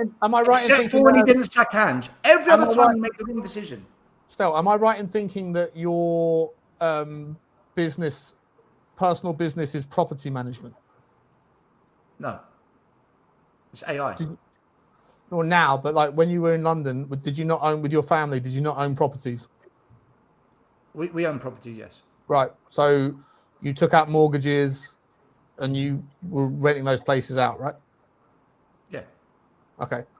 So when you sit there and say that the model doesn't work when you have a 30-year plan, how can you say that with a straight face when you are participating in mortgage-based property management as a business model? Because the sole purpose of the properties is to make money so that I can spend that money on whatever I want. Right, but the payoff is later on, right? No, the payoff is instant. It's constant cash flow, passive income. It's instant. Yeah, but the real payoff is when you paid off the mortgage in 25 years, correct? No, the real payoff is what I do with the money. And what Levy did with the money was to piss it down the drain. He fucked it. Hiring and firing managers, signing the wrong players, recruitment officers. He went through 7 football directors. 7, Sean. What Levy's biggest failure, Sean, was this? 25 years, mate. If you were to look at how many, listen, I don't know Brighton's model I know Brighton's model. No, right? we don't need to do the Brighton. Sean, we don't need to do the Brighton model. Let me tell you what. How many directors of football have Manchester United had in the last 25 years? They won trophies. They won trophies. They can They're justify the fucking it. biggest club in the world, bro. What are you talking Because about? they win trophies. Because they focus on trophies, Sean. Daniel Levy never focused on trophies. He focused on bang for your buck. Would you rather have the Glasners in charge, or would you rather have Enoch in charge? I want trophies, Sean. Would you rather have the Glasners, or would you rather have Enoch? No. I want trophies, Sean. Oh, that's the question. It's a fair question to ask, isn't it? I couldn't care less. You do care, though. You do care. No, I don't. No, I care about Sean. Daniel Levy, his biggest mistake was this. And just hear me out on this. Just give me 1 minute. 1 minute. He had 20. I got to leave in a little while, man. I've got to get to Tesco. 1 minute. That's all I need. He had 25 years to figure out a blueprint of a philosophy, a culture, a strategy, a manager, a recruitment officer, to build a team like Abramovich did, where he hired really top people. Abramovich knew fuck all about football, so he hired the best in class and said, right, I'm sticking with you lot. Daniel Levy's biggest mistake was he kept chopping, changing. He never saw anything through, so nothing got built. His biggest mistake. Okay, that's fine. Okay, I'll agree with you on that. I'll concede the fact that he chopped and changed. Right, 100%. I'm happy to. Difference between me and you, I'm happy to concede things. All right, because I conceded with you, Sean. I said that. Okay, fair enough. You can see the financial thing. You can see the financial thing, but you also don't want to talk about the financial thing. It's fine. But over 25 years, it's a long fucking period of time. Roman Abramovich came in a specific circumstance, right, and he transformed Chelsea from they had a fucking car park at the end of their shed end in the 90s, and suddenly they were Champions League winners or whatever about 10 years later, right? So he was a bit of an anomaly. Similar to people that point to, we go back to the youth system thing, people point to Harry Kane as the reason to believe in doing certain things, when actually Harry Kane was the exception to the rule, not the rule. And I think Abramovich was the exception to the rule, not the rule when it comes to ownership, for a multitude of reasons. One is he got in front, he was in here before the PFR, PSR, and the FFP things came along, and even when he came in and that rule was implemented, he still cheated. And so anybody that points to Chelsea as a better methodology of management, I could argue with him all day long about that. If you're okay with cheating, you're okay with someone on the golf course moving their ball from the rough into the fairway and then saying he still got a birdie. To me, unimpressive when you do it that way. Regardless, and by the way, Chelsea benefited and continue to benefit from the draw of being a team that has all of those Champions Leagues and Premier League titles to their name. The brand continues despite the smudge, the black mark across their brand because of what's happened. It is what it is. It's irrelevant. Long story short, though, when it comes to Daniel Levy, you seem to resemble 25 years. You take 25 years as a period of time and go, what did he do in that period? There was periods in that time. There was 7 years, 6 years, 5-6 years under Pochettino, where we went from like a rolling ball, right? We'd gone from Martin Jol and Harry Redknapp, and we started to get into that. And then Pochettino came along. That 10-year period from Martin Jol to Pochettino and everything in between, any Tottenham fan that wants to ignore that shit because of what happened after Pochettino, they are literally choosing and pecking and choosing when to fucking apply their distaste. For me, that 10-year period, 12-year period, when we had the Gareth Bales, we had the Luka Modrics, we had the Berbatovs, we had some of the best players in the world, we had the Harry Kanes, the Sonnies, we got to the Champions League final. If you want to ignore all of that period of unbelievable growth, optimism, plus the expectation, the excitement of moving into the new stadium, playing in Wembley, if all of that shit is for nothing, because ultimately in the last 5 years following that Champions League final, STEL, we fell off a little bit. If that's the way you want to remember Daniel Levy, then fair enough. But I choose to remember the fucking good times that we had from Martin Jol through Harry Redknapp, where we progressed every year. We got a little bit closer. We got to the promised land. Okay, we didn't quite make it. But you want to ignore all of that because you feel like Daniel Levy was this pariah, this cancer, this fucking nasty piece of work that never wanted to put his hand in his pocket. That's fine. There's a lot of merit to your argument on the specifics, but on the bigger picture, I think you're remembering Tottenham over the last 25 years in the wrong viewpoint. And I think a lot of Tottenham fans, if they think about it, they'll agree with me. Sean, when did I become Levy out? I don't know, mate. After Tottenham, apparently, after the Champions League final, apparently. But you talk about 25 years when you make your argument, bro. So I don't know.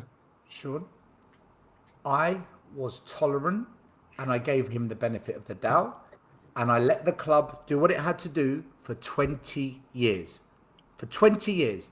And when they sacked Poch and they chose to go down a different path and sabotage the club, I saw then the damage that he had just done that decision. That's fine, but you just went off on one for 1 minute. Let me have fair enough.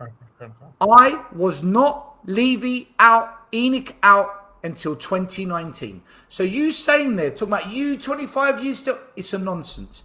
But you talk about 25 years in your argument. Let me finish my frigging point, right? What you said was spouting an absolute nonsense. I turned Levy out when I gave up on being tolerant anymore. The next 5 years, a lot of fans began to turn as well. I compare the last 25 years because what I see now, I then look back at those years of tolerance and say to myself, why the hell was I tolerant for this shit? And I regret being tolerant because the original Enoch out and the original Levy outers, they began in Martin Joel's days. I wasn't there. I wasn't part of that. They're donuts to do that. But they were right because they were proven right in the end. They were proven right in the end because he's gone. He's gone. He mismanaged the money. He mismanaged the managers. He spunked 900 million down the drain. And Daniel Levy, he never had what it took for the decisions that impacted on the pitch. Off the pitch, there's an argument to say he's one of the best chairmen. On the pitch, he was a fucking disaster, Sean. So, but you have made the argument the entire fucking evening. I've got to go in a minute because the Tesco's closes in an hour and 20 and I've got to be down there to get my groceries. But you've made the argument the entire evening about 25 years. And yet when it comes down to it, when I point out the things that happened that were great and that we should all reflect on positively, you then remind everybody, I only care about the post-2021. But the entire evening, your argument has been about what happened over the last 25 years. So don't pretend like your argument is not based on 25 years. And then when I point out that bollocks, you go, no, I only care about the last 6. Because your argument is based on something different, mate. Come on now. I just told you because you literally. You just told me now, but in the previous last hour of our conversation, you've been talking about shit that happened long before Daniel Levy, long before fucking You're not listening. I just said I was wrong to be tolerant for 20 years. I should never have been tolerant like that, and I should have been Enoch out and Levy out much sooner. But I was tolerant. Well, then and you're more wrong than you could be now. So like, my breaking point was when he sacked Poch, and from there on, it was a fucking disaster. Yeah, and now you're saying that actually, on hindsight, I should have been out when we were going through our greatest growth. Yeah, okay. I should have. Listen, the audience can make up their minds still. We got to go. It's been a fantastic conversation, bro. I know it's been a heated one, mate, but I love you to pieces, bro. It's been fantastically emotive and energetic. We got some super chat. We got a lot of super chats. Listen, mate. People in the chat. Can I just say one thing, right? I know you got these super chats. People saying, "Sean, don't let this idiot on. Stell's this, Stell's that." Say what you want about me. It's not fun. Well, no. Listen, let me finish. Sean went over 43,000 subs tonight.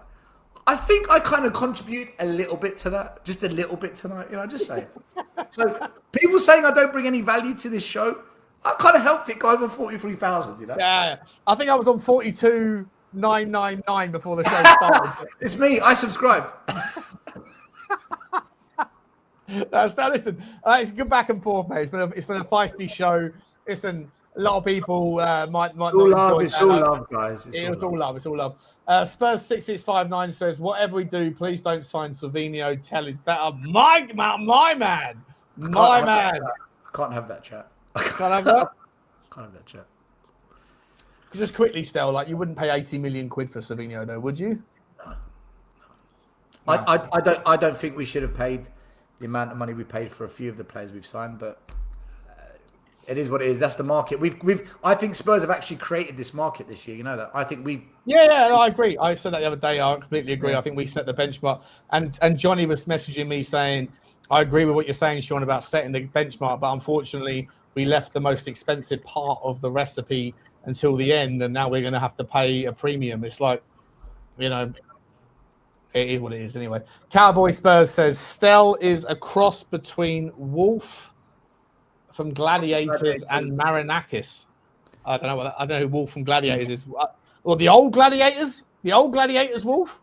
That's a compliment, mate. He was a real personality, that guy. Thanks for the super chat. Thank you. Big up to you, Cowboy. Mark Taylor says Levy equals fuck all trophies. Well, listen, second best trophy we've ever won under his tenure. Just saying. Big up to you, Marky. Cowboy Spurs back again saying Levy equals nothing. Does Stell's house have foundations? Levy equals nothing. Does Stell's have foundations? Yes, look, even his front room's got foundations. Like look at the fucking state of that back wall. It's he can't. I'm surprised he can get a fucking Wi-Fi signal with there. The amount of stone that's in there, it's insane. Do you know? Actually, real talk. I can't get Wi-Fi upstairs, but I can get it same with me. Same with me, mate. I'm in the stone wall basement, so. Yeah. Big up to you, Cowboy. Thank you very much. He's come back in again. Another one says, for just one super sticker, Stel could buy a calculator. I don't need it. I've got AI, but thank you very much. Don't trust AI too much, Stel. Don't trust it too much, mate. I figured that one. I learned that lesson. That's because you even argue with AI. Like you argue with me, you argue with AI and Grok. I had a fucking argument with Grok yesterday. Not Grok, with Claude. Told me he shouted at me back. He put capitals back in his request. He went, "Butler, go to bed." What an arsehole. Big up to Cowboy Spurs. Jerome 2114. Big up to you from Australia. Says Daniel Levy was a chairman not fit for the modern era of football. He got stuck with shrewd title that was given to him in early 2000, but was incapable to move the football club forward when football evolved. Jerome, I think Jerome's on your side still. Listen, Levy's always divided fans, especially the last Levy has divided opinion for the last 4 or 5 years. Either you think, yeah, great, listen, done, great job, or you just got a real regret that he was our chairman. You sit on one or two sides of the fence. I don't think there's many in the middle. I am in the middle. I'm more than happy for people in the middle. You lean more, only when I'm talking. I lean more that way when I'm talking to people that lean entirely that way. But like when Connor, for example, big up to Connor if he's watching or if he hears this. But like Connor is someone that's Levy out, was always Levy out, hated Levy. But when he and I had a conversation, it was very much like we basically like just on the other side of the 50-50 divide. We could both give a little bit and take a little bit. But when I'm talking to Stel or back in the day, Brian Daigle and those sorts of people, I always felt the need to like stand up for him a little bit because I just felt like he got a bad time. Big up to you, Jerome. Thank you very much indeed. Sanilla, big up to Sanilla. He says, 2 top blokes and my favorite football content creators. Hope you are both well. Big up. By the way, this guy, legend. He attended all the protests, and no matter whether you're Levy in, Levy out, he generously donates to all the channels. So big up to Sanilla. Top guy. Yeah, he offered me tickets on my birthday. He offered me tickets to. He's a top guy. Really generous guy. Big up to you, Sanilla. Thank you very much, my man. Cowboys. Back in again. He says, if anyone has been affected by tonight's episode. Me, I've been affected. I got to go to Tesco's. You might like if I can wake my mum up and we can go to get some shopping, then you might find me like hiding in the fucking freezer, alongside the puddings. I need to cool down after that one. Big up to you, Cowboy. Thank you very much. Drewski, member for 37 months on the Spurs Talk Show. Big up to you. He said we've hit 43k subs today. Congrats. Smash like, hype, subscribe. Big up to you, Drew. Thank you very much, and to everyone that's part of the Spurs Talk Show. Thank you. Please don't forget, guys. Please do get across that. There's 670 people here, I think, still. Please do get across to Tottenham away. Ole, ole. Make sure you smash the subscribe. By the over way, there. thank you as well, because I've gained quite a few subscribers tonight, so thank you very much as well. Appreciate that, everyone in the chat. Luca 14 says Levy's football strategy. I have Kane and Son, therefore I can give them Gedson Fernandez, Longley, and Joe Roden. Oh yeah, here we go. Well, it's facts, isn't it? It's like yeah. It is a fact. It is a fact. Well, yeah, it is a fact. It is a fact. Do you know what, what, Sean? You, Luca? Do you know what, Sean? If Tottenham didn't have a football team, Levy would go down as the greatest chairman in the history of football. He would be the greatest chairman in the history of business, maybe. If it didn't have football. If it was about everything but that, land development, shop, buildings. It's like you make out that finishing concerts. Third or fourth or fifth, like 12 times in the last 15 years is irrelevant. I don't know. It's such a weird thing. Big up to you, Luca. Thank you very much. Daniel Phil with the super sticker. Choo choo to you, Daniel. Choo choo to you, bro. Appreciate you. I think that might be a super sticker from. We got to get the super sticker train going. It's because, Sean, when he got those good positions, he didn't strike when the iron was hot. He didn't do. That was the time to do it, and he didn't. He never did it. He just kind of sat there on his laurels and like, well, this is all right, isn't it? We just don't know. Listen, like I say, I'm more than happy to concede that Daniel Levy is not the right chairman for us for right now. For example, right? I wouldn't want Daniel if Daniel Levy and the new ENIC owners went, you know what, we're going to keep Daniel and we'll put 200 million in and everyone's happy. Do I want Daniel Levy negotiating right now? No, I'm more than happy to say he was the right. I think he was the right guy to get us to that stage. And Rome wasn't built in a day, but now we are in a position where we could take advantage.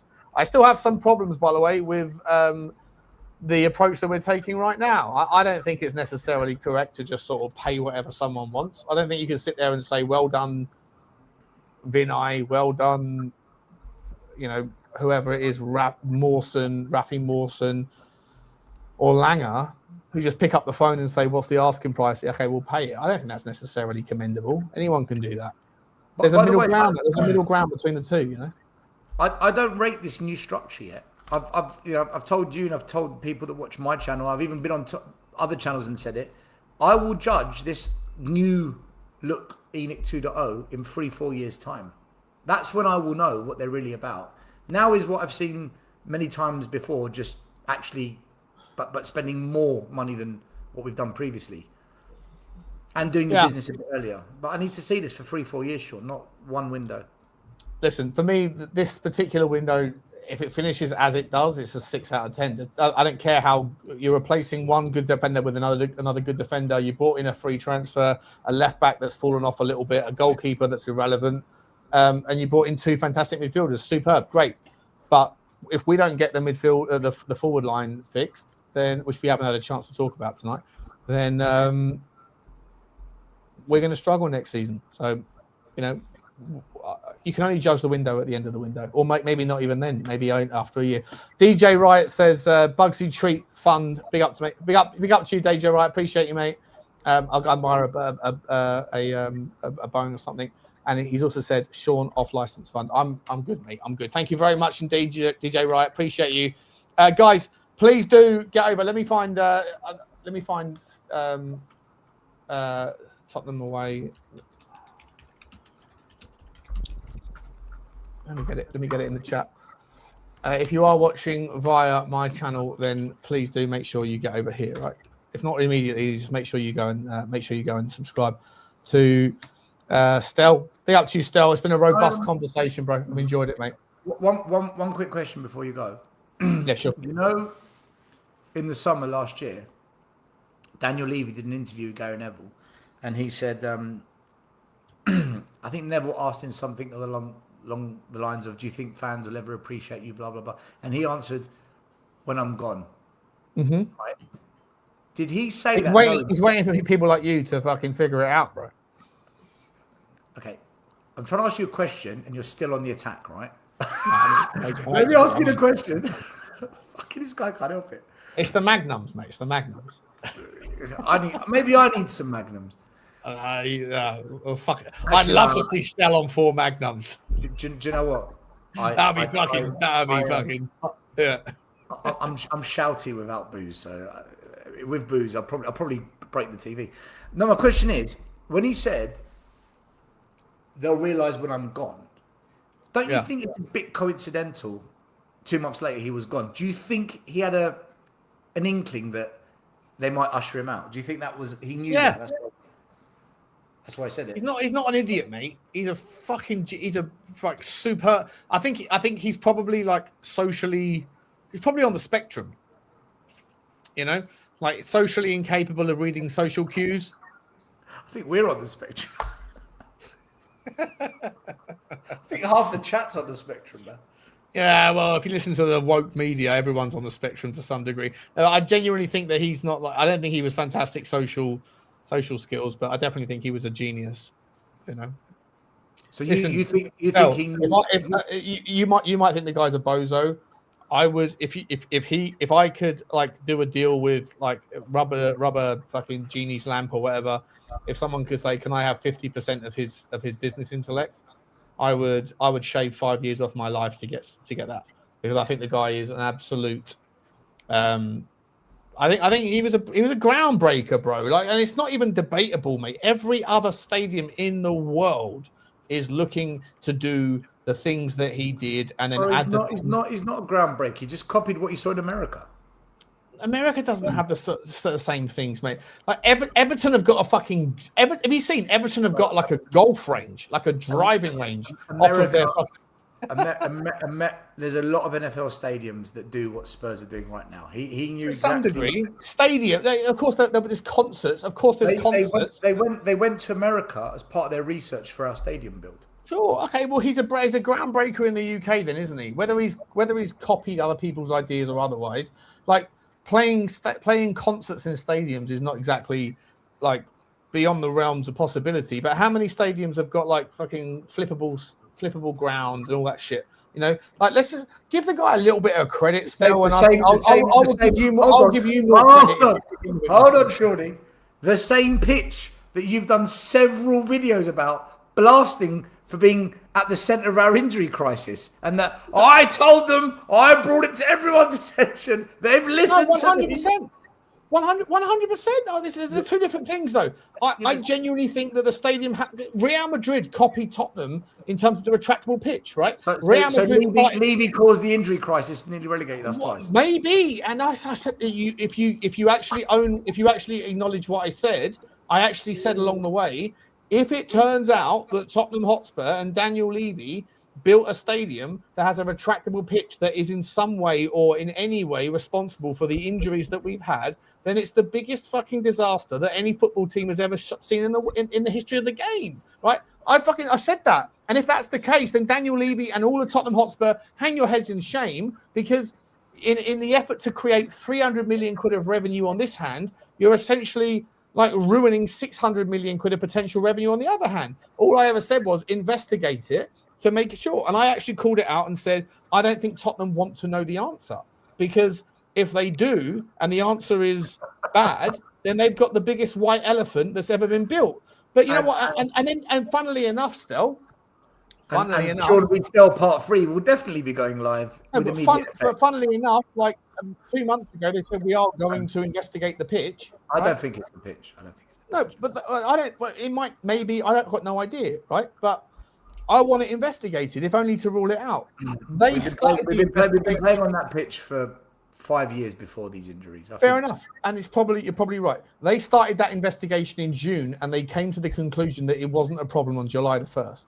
Right, so it was a 2-week investigation. Real Madrid started their investigation in February, and they haven't finished their investigation yet. And Real Madrid and Tottenham have exactly the same fucking pitch. It's exactly the same, right? The same like segments that do this and that and the other.